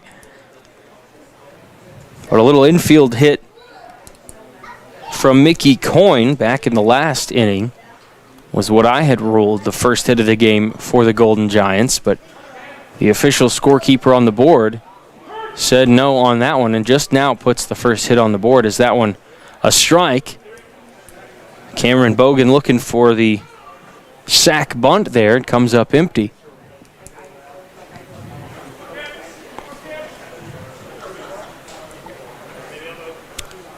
Again, if you haven't downloaded the JC Post app, you can have our games mobile every time. As the runner goes and cooked at second base is Markert, caught stealing for the first out. And that has to feel really good if you're Grant Howard, because back in the first inning, Marquise tried to steal second, and Howard had it slip out of his hands, and he he did nail his own pitcher right in the chest with a throw down towards second, as it was a little off target and right at his own pitcher. But that one right on the money for out number 1 in the inning here. As a breaking ball stays up and out from Chandler Young, and it's 2-2.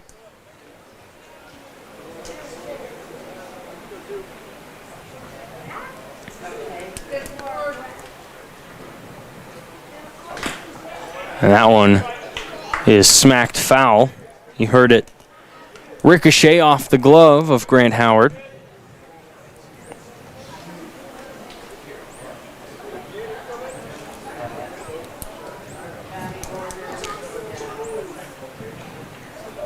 Two balls and 2 strikes. That one's on the inside corner, and Chandler Young has his second K of the evening. That one a strikeout looking. 5 Ks by the Brigade pitching staff so far tonight. And Noah Buss, the catcher, steps up now.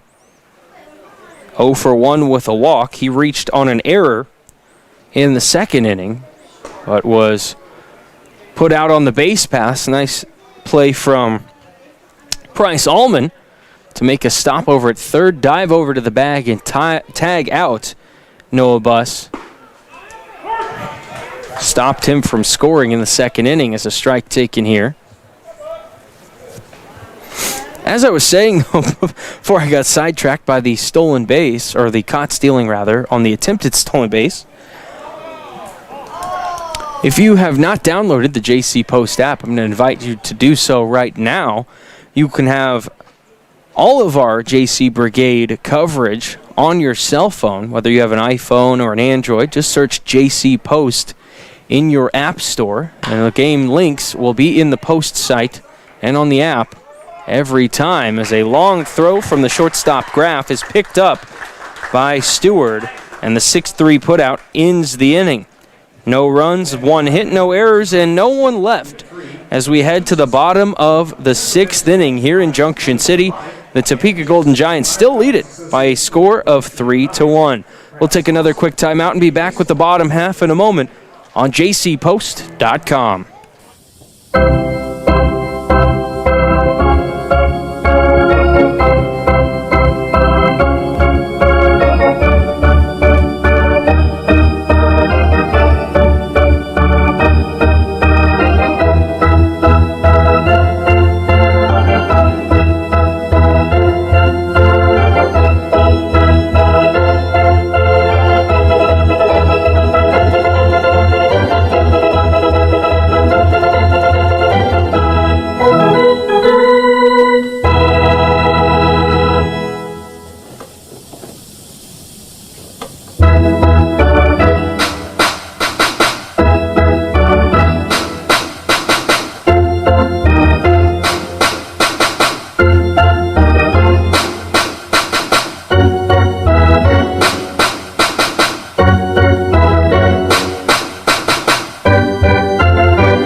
Leading off the bottom of inning number 6 will be Jace Stewart.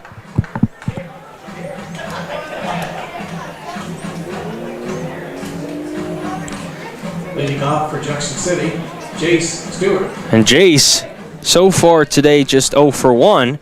Struck out looking back in the third as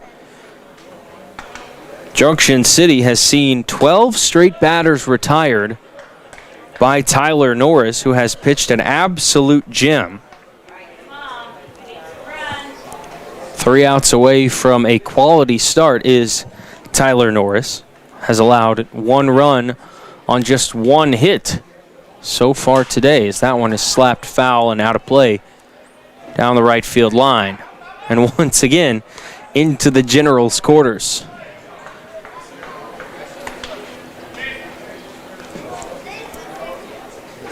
After Stewart, it will be Cade Graff and Thomas Beiswagner.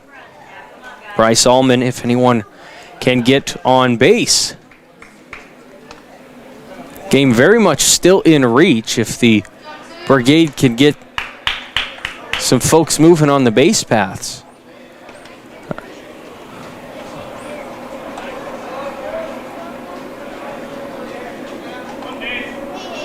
And as some activity out at Freeman Field, just across the street, that one popped out of play to the left side, but a helicopter taking off just off in center field from Freeman Field. Always entertaining. We had a airplane take off from the airport just a few minutes ago as well. But it reminds me that this just past Saturday, the Kansas Aviation Expo was taking place just across the street from here. 47 different aircrafts represented from several states around the Midwest. There's another one slapped foul by Jace Stewart.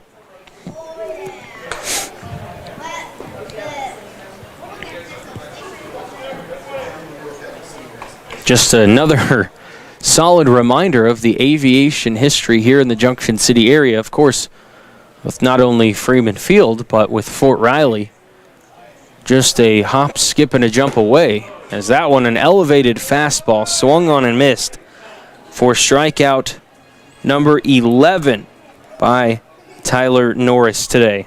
Just an outstanding effort. He has struck out 11 of the last 13 batters he has faced. And now it'll be up to Cade Graff, the top of the order, who was money yesterday, 4 for 5 with a grand slam, 3 runs scored, and a walk. So maybe he can be the rally starter here this evening. Takes a fastball inside. 1-0. Early on, Tyler Norris had some control problems, walked the first 2 batters of the game, but rebounded nicely and has not walked a batter since. That one low and inside, 1-1. The Golden Giants this afternoon found out that its center fielder, Sean Marquise, was the Mid-Plains League Player of the Week. And after this outing, I'm sure that Tyler Norris will have a strong bid for Pitcher of the Week, as this one is charged deep to center and gone! A solo shot from Cade Graff to dead center. And finally, some offensive firepower from the Junction City Brigade. A solo shot to center makes it 3-2. And the Brigade are now within 1. Hitting next will be Thomas Beiswagner. That brings up Beiswagner.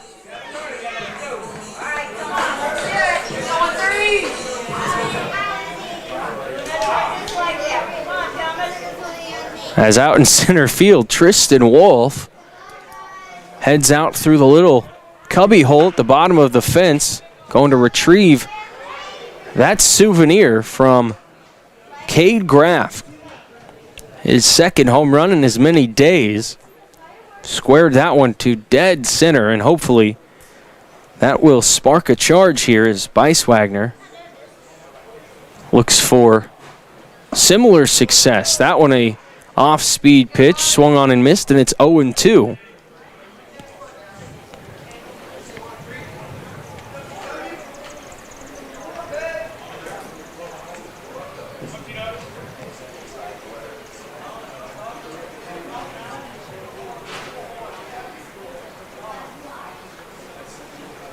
The 0-2 pitch inside and low. 1 ball and 2 strikes.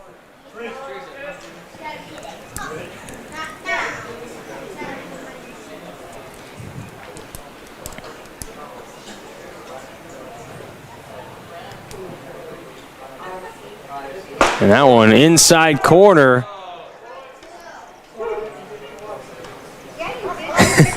And Beiswagner didn't like where that one was located. Gets called for the strikeout looking, but he kind of draws a line in the turf with his bat, and most umpires do not like that. That is the second out of the inning, the 12th strikeout of the game. For Tyler Norris, and a pitch misses outside for Bryce Allman. 2 down in the inning for Allman, who has an RBI in the contest. A fielder's choice brought in a run back in the first, but he struck out swinging his second time up, and now it's 1-1 as he will try and continue the rally here. Pitch inside, 2-1, and Beiswagner piping in from the dugout, as that was similar location to where he struck out just a moment ago, but that one a ball. And that one in the dirt, skips all the way over towards the Brigade dugout, and it's 3-1. So a hitter's count here for one of the more dangerous bats in the Brigade lineup. In the inning, Cade Graff, the solo shot to dead center. And that one up and in for ball 4. Just the third walk of the game by Tyler Norris, and that might be his day.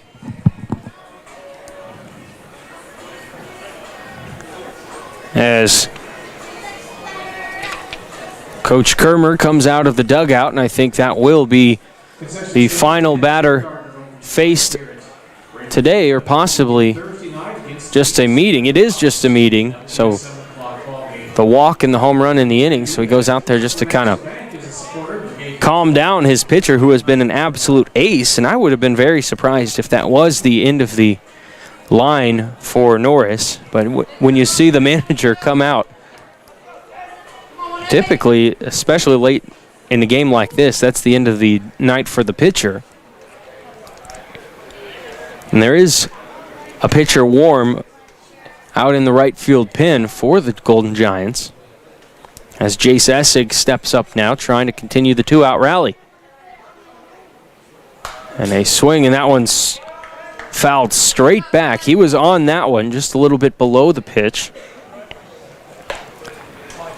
Big hole off to the right side as the second baseman, Pearson, is just off the second base bag.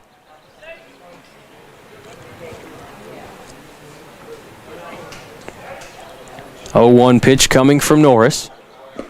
Low and skipping off the turf, evens the count at 1-1. And perhaps fatigue becoming a factor for the starting pitcher Norris. As we mentioned earlier in the broadcast, the deepest he ever went in a game for the McPherson College Bulldogs this season was 6 innings.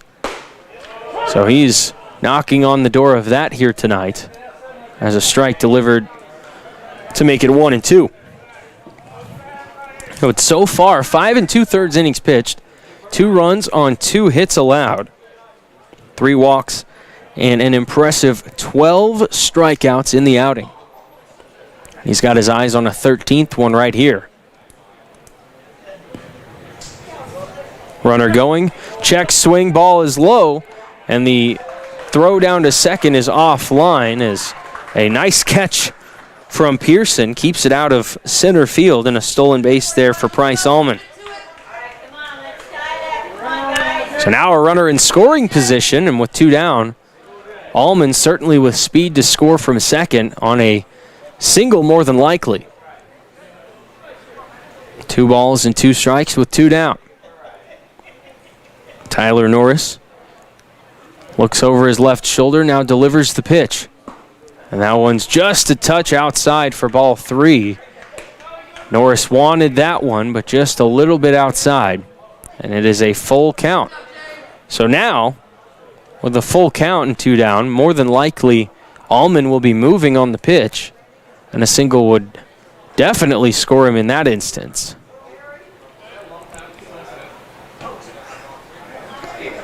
He's not running, and that is fouled off on an excuse me swing, so we'll do it again.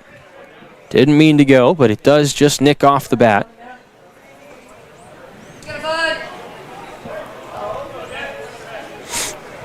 And remember, after the game, you can check jcpost.com for post-game coverage, a recap of the night's action, and quotes from head coach Brandon Bacher.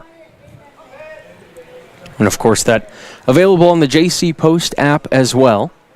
Payoff pitch once again is just upstairs, ball 4. An impressive at bat there for Jace Essig is now the 4th walk of the game for Tyler Norris, and a second visit from the Golden Giants dugout means that Tyler Norris's day is done, and it has been a good one. So hats off to the 6'7", 290 lefty from McPherson College as he walks to the dugout today. 5 2/3 innings with 2 runs allowed to this point, is responsible for both men on base right now, but 12 strikeouts and 4 walks to his credit today. We'll take a quick break as we allow the next pitcher to take his warm-ups. We'll be back in a moment from jcpost.com.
New pitcher in the game for the Topeka Golden Giants is Grant Pappenhagen. Pappenhagen, a 6-foot freshman out of Fort Scott Community College in Firth, Nebraska. Right-handed pitcher. Inherits runners at first and second and 2 down in the bottom of the 6th. The Brigade got a 1-out solo shot from Cade Graff and then 2 consecutive 2-out walks to Price Allman and Jace Essig. So Garrett Redden will be the next man up, hoping to tie the game potentially for the Brigade. But an impressive outing for the starter for the Golden Giants, as we've talked about the entirety of this broadcast. But 5 2 innings, 5 2/3 innings pitched, 2 hits, so far 2 runs, both of which earned, but 4 walks and 12 strikeouts for Tyler Norris. He's again responsible for both runners on base, so that run line could change. First pitch is offered at and swung on and missed by Redden. Garrett singled to end the first inning. A weird sentence to utter, but he singled to left while Essig was retired going first to third, thrown out at third base. That was the third out of the inning. Snap throw to first. It gets into left field. Rounding third and coming home will be Price Allman, and this game is tied on the E2. Going first to third is Essig. A costly error, and this game is tied.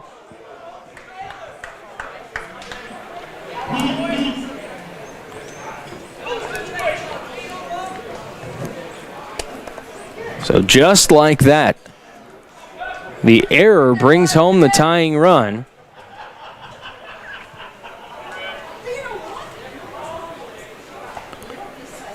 That one grounded over to shortstop. Long throw is low and skipped towards the first baseman, but a nice play there by Mickey Coyne, and the 6-3 putout ends the inning. But for the Brigade, they score 2 runs on 1 hit, 1 error, and they leave a man on base. Through 6, we are tied at 3 here from Raythert Field in Junction City. Back with the top of the 7th in just a moment on jcpost.com.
Welcome back to Raythert Field in Junction City, as we have a new man stepping into the lineup for the Golden Giants, as it is Favaza, Danny Favaza, sports number 28 and is a junior out of Benedictine College. Breaking ball outside there. It is 2 balls and 1 strike to Favaza. Stands at 5'10", 210. Plays outfield according to the roster, and he steps in for Cade Fulmer, so more than likely he would go to right field. We'll see in the bottom half of this inning, however. The ball misses from Chandler Young for ball 4.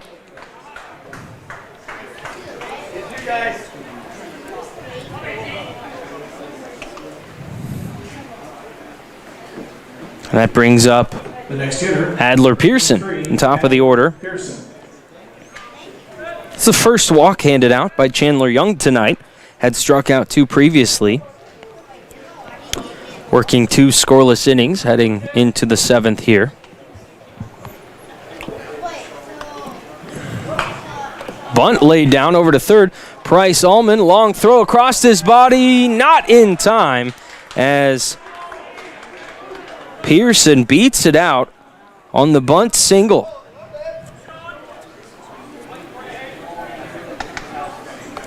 So that is just the 3rd hit of the game for the Golden Giants by my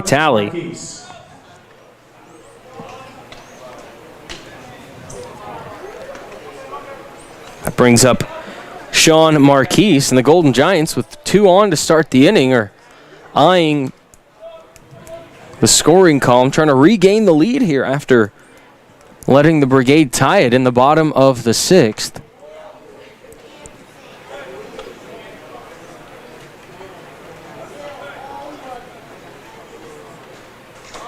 Bunt showed again. That one will be a ball as Marquise pulls it back. There's some action in the Brigade bullpen right now. We'll see how long the leash is for Chandler Young here, who has seen this create a sticky situation. Bunt showed again by Marquise, but the pitch misses. 2-0 as we work into the 9 o'clock hour now. Bunt dropped down right back to the pitcher Young. He'll throw to the second baseman covering. That is in time, so the sacrifice bunt from Sean Marquise works to perfection for the first out of the inning. Now hitting, number 21, Brock Hillibert. So Brock Hillibert comes up with 2 in scoring position and just 1 out. And Chandler Young is in need of a big out here. Strikeout would be a huge boost. Ground ball to first. And that will keep the runners where they are. And now we've got a bit of a pickle. And running to try and tag out the runner, and he got him. At third base is Stewart, and a double play ends the inning. Just a fantastic play by Casey Stewart, and just terrible base running, for lack of a better term or phrase, to end the inning and ruin the scoring chance for the Golden Giants. We head to the 7th inning stretch, tied at 3 in Junction City. Back in a moment on jcpost.com.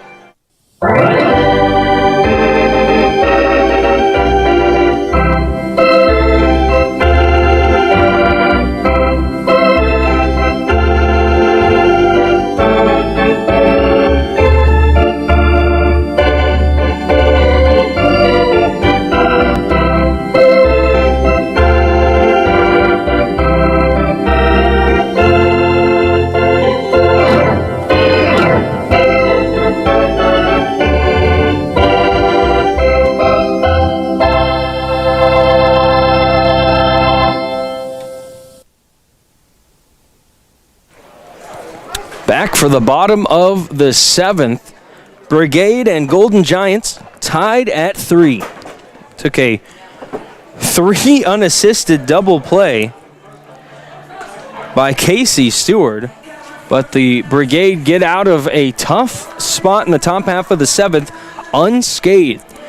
A walk and a bunt single, then a sac bunt to put 2 runners in scoring position, and a ground out to first base where Stewart chased down the runner between second and third, and the inning was over.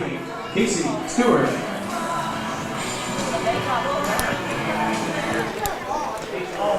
And so now, Stewart, who just made that fantastic play to end the inning, will step up and try and lead off the bottom of the 7th for the Brigade to try and take the lead for the first time. And a check swing foul ball off to the right side for strike 1. Poppenhagen came on in relief in the last inning. Got Garrett Redden to ground out to shortstop to end the inning and ruin the scoring threat for Junction City. And that one grounded foul to the left side, and Stewart right on that one, but needs to wait on it just a hair.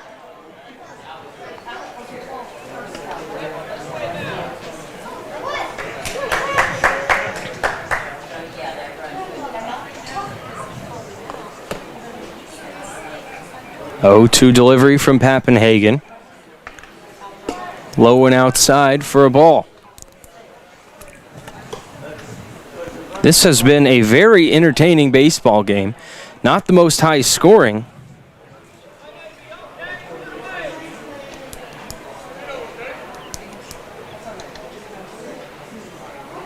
And now I'm actually catching up a little bit as I missed something in the top half, and according to the live stats, as a strikeout recorded there for Stewart,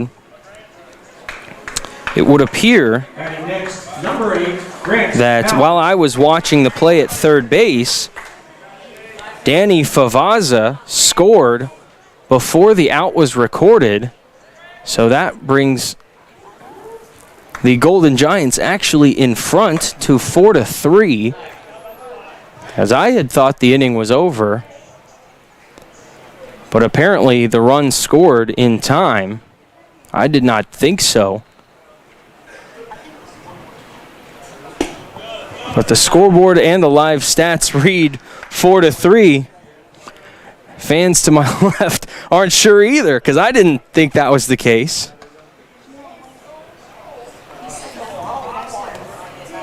We'll have to do some deep diving into that one. As another swing and miss makes it 2-1, as Grant Howard is looking for his first hit of the day. He was robbed of one by Adler Pearson at second base his last time up. Line to center. That one is chopped high over to third, but the slow hop will be a nice, easy play over to first for the third baseman Brewer.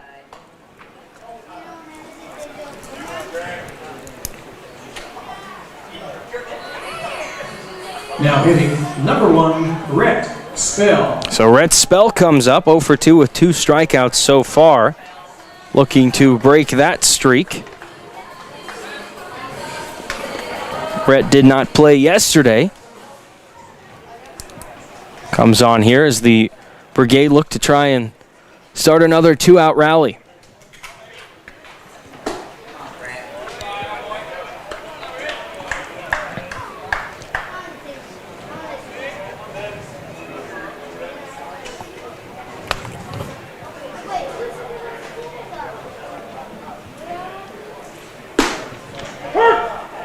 Strike called there.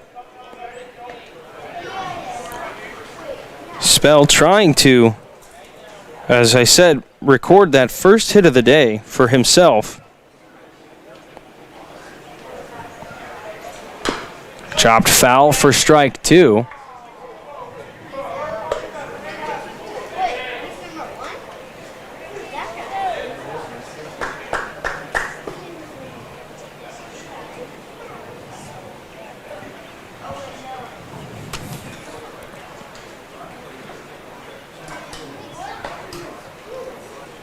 Strike 3 called on the inside corner. Second K of the inning for Pappenhagen, and that is the end of the inning. No runs for the Brigade on no hits, no errors, and no one left. We head to the top of the 8th with the Golden Giants leading 4-3.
Welcome back to Raythert Field in Junction City as we start the top of the 8th inning. And just to go back, we did discuss through this last half inning, clarify with the home plate umpire, the runner did not score in time.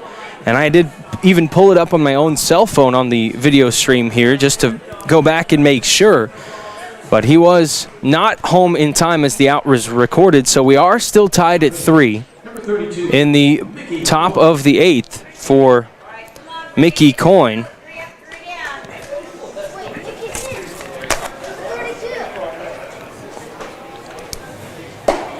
And now, in the pitch for Junction City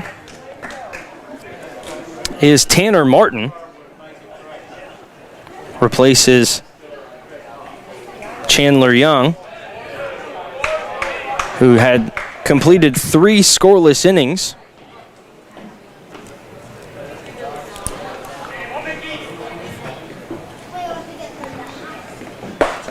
And a strike called there at the knees, very well placed by Martin. And it's 1 ball and 2 strikes.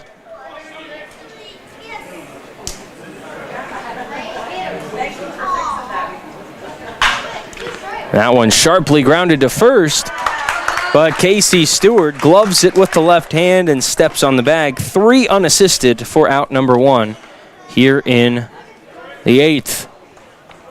The next hitter, number 18, Brandon Brewer. This has been a pretty hotly contested baseball game. Again, the Golden Giants scored 3 in the top of the first, have been scoreless since. The Brigade 1 in the bottom of the first and 2 in the bottom of the 6th to tie the game.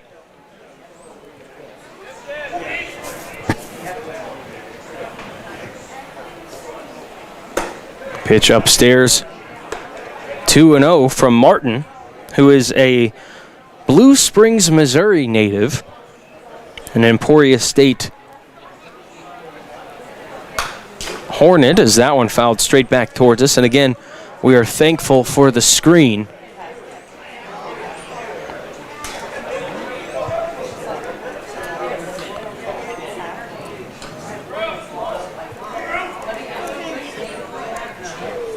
Martin winds and fires with the right hand, and it is low for 3-1.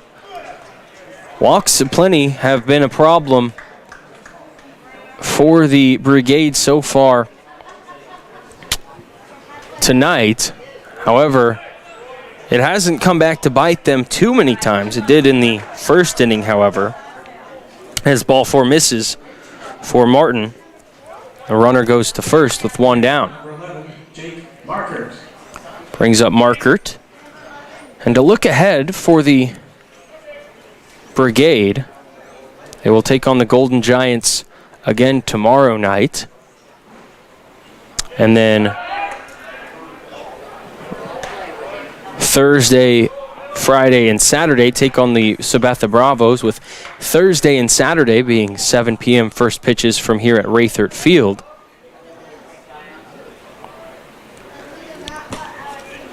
Our next broadcast will be Monday night when the Brigade hosts the Lawrence Travelers here at Raythert Field. That will also be a 7 p.m. first pitch.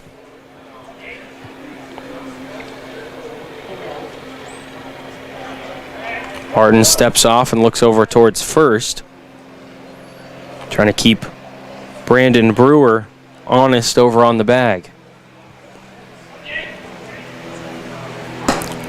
Strike on the outside corner, and Markert kind of tilts his head to the side and digs back in. I'd have thought that one was a little bit far into the opposite batter's box. 1-1 pitch coming from Martin, and that is skied towards foul territory, and it will get out of play off to the left side for strike 2.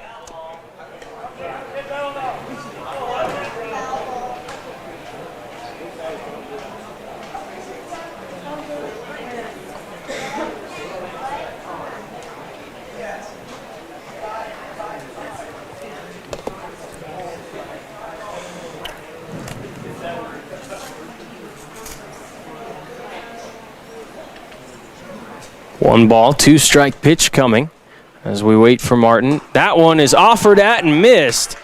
Markert tried to hold up, couldn't do so in time, and that'll go down as a strikeout. And out number 2.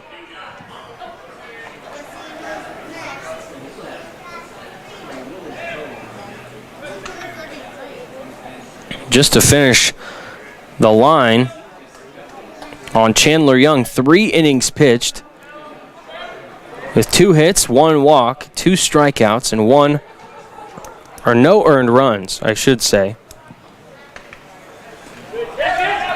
Pitch gets away, and now on the wild pitch, Brewer will head down to second base. That is the 4th wild pitch by Brigade pitching tonight.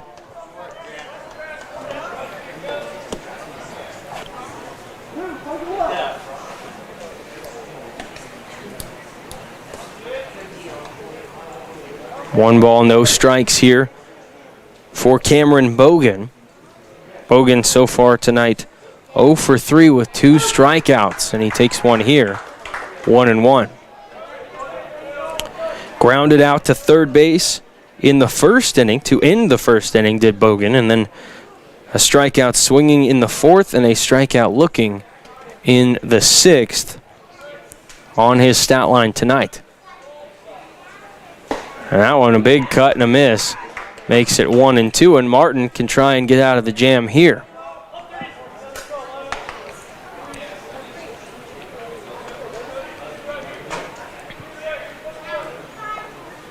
The right-handed pitching Martin, slow from the stretch. Here comes the pitch. Inside corner, strike 3 called. The 3rd K of the game for Cameron Bogan, and the 2nd consecutive strikeout for Tanner Martin. We head now to the bottom of the 8th, knotted up at 3. We'll be back in a moment on jcpost.com. And Smoky Valley Seeds, your hometown Pioneer Seed Dealer.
back for the bottom of inning number 8 in a knotted up ball game here from Raythard Field. Topeka and Junction City tied at 3 as the new pitcher will be Teron Williams. And a hit batter on the first pitch of the inning for Williams. And Jace Stewart will take the free pass. That is the first hit batter of the game for Golden Giants pitching, and it comes at a inopportune time late in the inning as the leadoff hitter gets on, and now steps in Cade Graff. Cade has walked and struck out. He has scored 2 times because in his last AB, he blasted a solo home run to center. Lays down a bunt to the first base side here. Williams will scoop and toss to first for the out. But Stewart will get to second base on the sac bunt. Coming up, number 13, Thomas. Brings up Thomas Beiswagner. And Thomas was retired on strikes each of his last 2 ABs. The last one, he was not a fan of the call that came on the inside corner.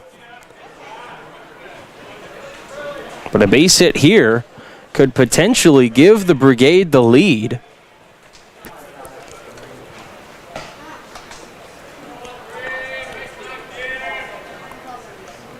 As Williams rocks and fires, and that's going to be popped foul back out of play. The pitcher, Teron Williams, is a freshman out of Belton, Missouri. He plays for the Highland Community College baseball program.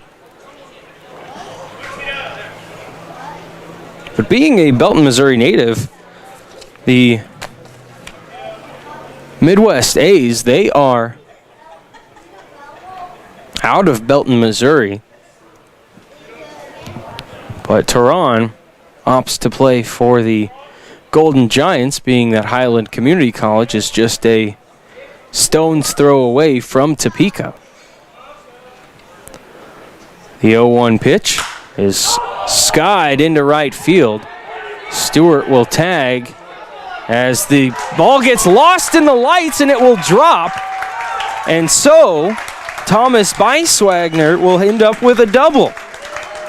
I didn't realize, but the right fielder Favaza lost the ball in the sky as we work into late evening here.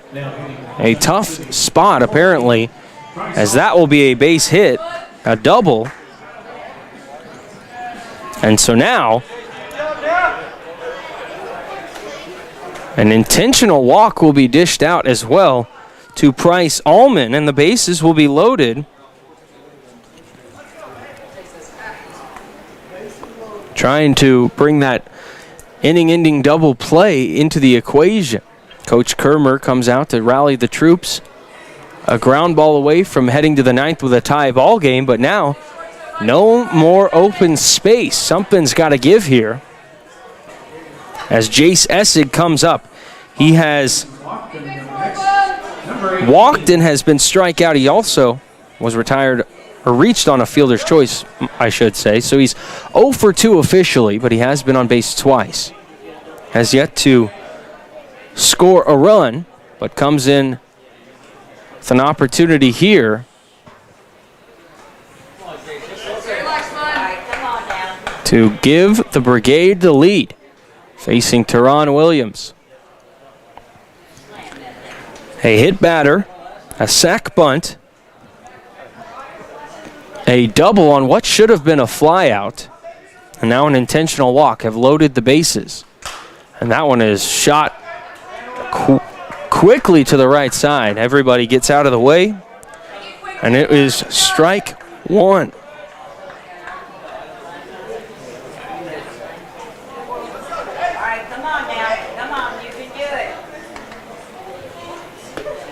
The 0-1 pitch coming for Essig. Grounded up the middle right there, and it's botched. They will get one out, but 2 runs will come around to score with some fantastic base running, and the Brigade take a 5-3 lead. That was just what the doctor ordered.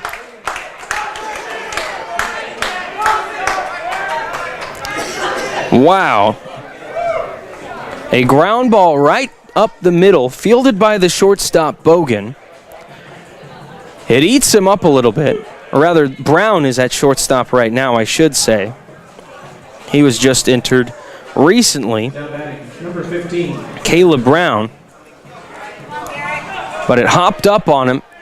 He was able to get on it quickly enough to throw out Essig at first base.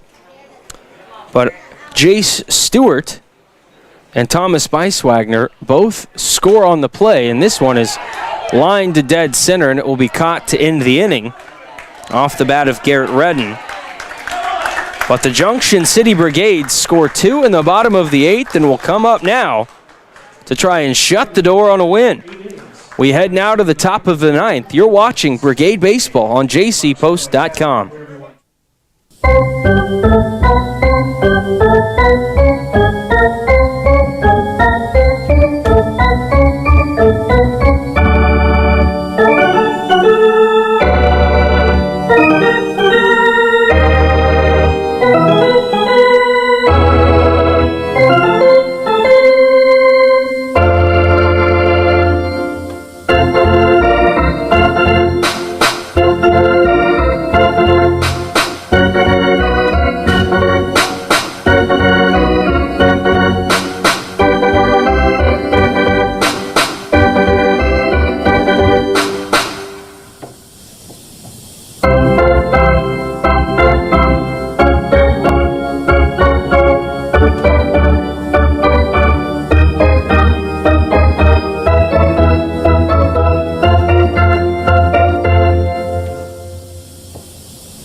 Welcome back to Rayford Field for the top of the 9th inning. Drake Sizemore comes on to try and end the inning. And not just the inning. He does try to do that, but he tries to end the ball game as well.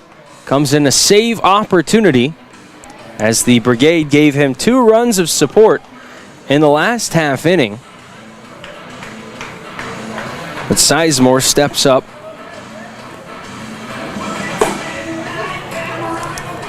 And he will face the 8, 9, and 1 hitters for the Topeka Golden Giants. It'll be Noah Buss to lead off the frame. And Buss today has reached on an error, walked, and ground out to shortstop.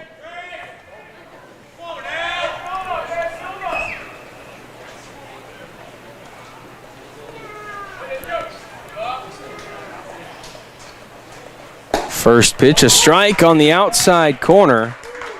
0-1 to start off the inning.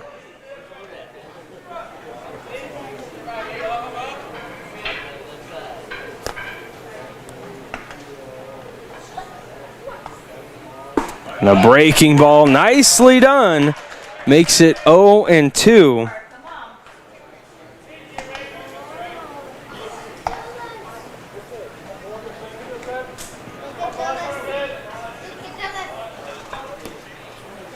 Sizemore winds and fires. That one's high and out. Good snag by the catcher, Howard. Keeps it out of the backstop. 1 ball and 2 strikes. Coming up on 2.5 hours of gameplay this evening as a breaking ball in the dirt is taken by Buss. 2-2.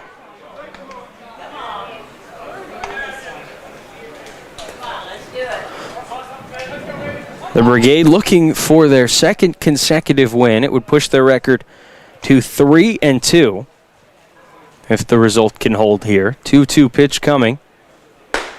Outside ball 3. Tried to get him reaching, but Buss holds off.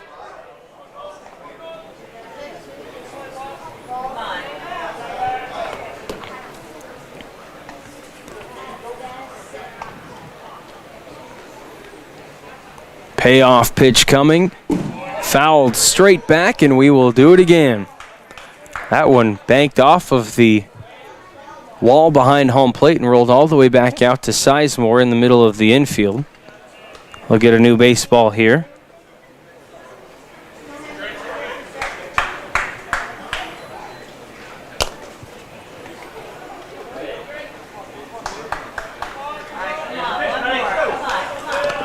Sizemore waits for Bus to settle into the box, and here comes the pitch. Breaking ball just low, and a leadoff walk will start off the top of the 9th inning. That is walk number 7 by Brigade pitching tonight. We'll have a pinch runner over at first base. Danny Pavard. Favaza comes up. He reached on a walk his last time up.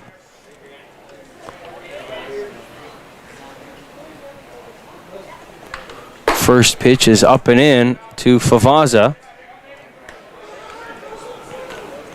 Trying to see the jersey number of the pinch runner that stepped over on first. I believe it is Micah Kobaszewski. But the numbers on the Golden Giants jerseys are not easy to identify. As a strike on the outside edge from Drake Sizemore, excuse me.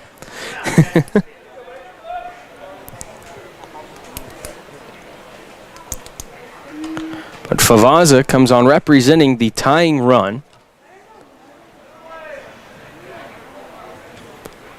And he will line one high in the air out towards right.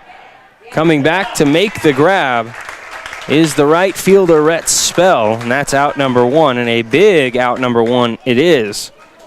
As in these shutdown situations, the first out is most often the most important. It brings up the top of the order in Adler Pearson. He reached on a bunt single his last time up. Infield at double play depth here as a ground ball up the middle could potentially end the ball game. As Sizemore sets and throws over to first just to keep the runner in check.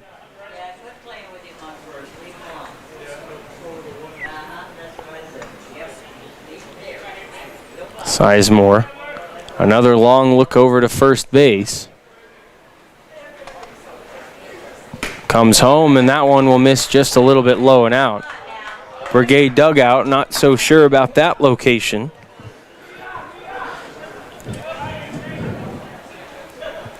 One and 0 the count to Adler Pearson. The second baseman has had a pretty solid game in the field. Made a nice diving catch to rob a hit from Junction City's. As I look at the scorebook, who did he rob?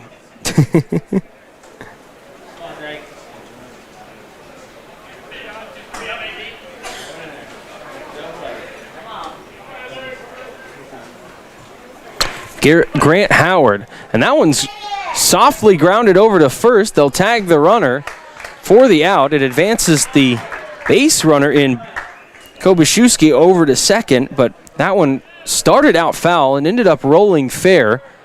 And Stewart grabbed the ball, tagged out Pearson, and that is out number 2.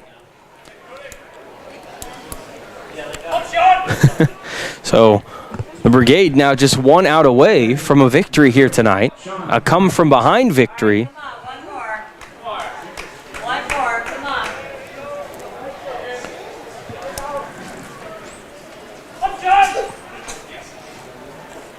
Brings up Sean Marquise, Mid-Plains League Player of the Week, and he'll take a ball to start off the AB.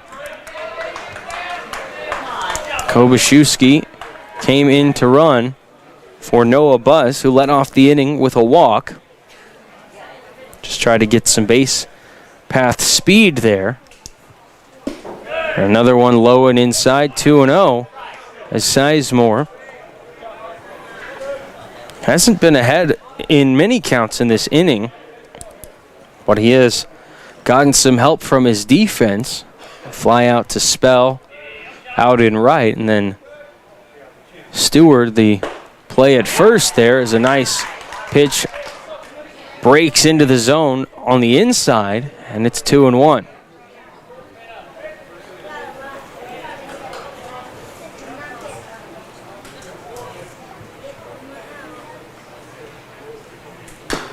And a foul ball back off to the left side. And now the final strike potentially.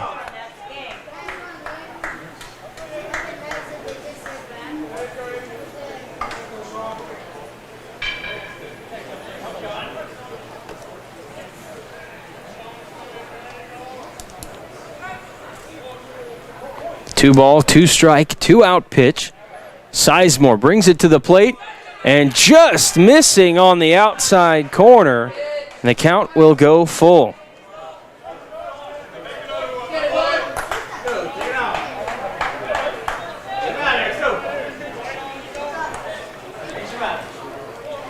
The payoff pitch here from Sizemore comes to the plate. Swung on and missed. And the ball game is over. Junction City comes from behind. They defeat the Topeka Golden Giants 5-3. The Brigade are now 3-2 on the season. The Golden Giants fall to 1-4. We'll take a quick timeout and be back to wrap up tonight's contest in a moment. You're watching Junction City Brigade Baseball on jcpost.com.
Welcome back into Raythert Field in Junction City. I'm Jackson Schneider. The Junction City Brigade victorious this evening. They defeat the Topeka Golden Giants by a score of 5-3. The Brigade gave up 3 runs in the top of the first inning, held the Golden Giants scoreless from there on out. The Brigade score 1 in the bottom of the first, 2 in the bottom of the 6th, and the all-important winning runs 2 in the bottom of the 8th to win it 5-3 tonight. It was a pitcher's duel, but the Brigade come up big late to win this one. The winning pitcher tonight for the Brigade is Drake Sizemore. He pitched the scoreless 9th inning, throwing 19 pitches, striking out 1 and walking 1, allowing no runs. Zach Philbin goes 3 innings, allowing 3 runs with just 1 earned, 1 strikeout, and 3 walks. Tristan Wolf, an inning of work with 2 strikeouts and 1 walk. Chandler Young, 3 innings, 2 hits, no runs, 2 strikeouts, and 1 walk. And Tanner Martin comes in for an inning in the 8th, pitches 2 strikeouts and 1 walk as well, allowing no runs. The losing pitcher tonight will be Taryn Williams. He pitched the 8th inning for the Golden Giants, throws 7 pitches, allows 2 runs, but neither of them were earned, and walked 1 on an intentional walk to load the bases. Tyler Norris, the starting pitcher for the Topeka Golden Giants, went 5 2/3 innings pitched, throwing 100 pitches, allowing just 1 hit and 3 runs, but just 2 earned. He struck out 12 batters in the contest, walking 4 and giving up 1 home run. But the Brigade, they are the victors this evening, again by a score of 5-3. They'll be back in action again tomorrow when they take on the Golden Giants. That game will be in Topeka. The Brigade will be back home on Thursday night when they host the Sabetha Bravos. That will be here at 7 o'clock. Tickets are $5 for adults, $3 for students, youth 5 and under get in for free. Our next broadcast will be Monday night, the 14th, when the Topeka Golden Giants take on the Lawrence Travelers here at 7 o'clock. We'll have coverage at jcpost.com this in the morning, recapping tonight's win as well as future Brigade broadcasts and contests. That'll wrap things up for me, Jackson Schneider. Thanks so much for watching Junction City Brigade Baseball on jcpost.com.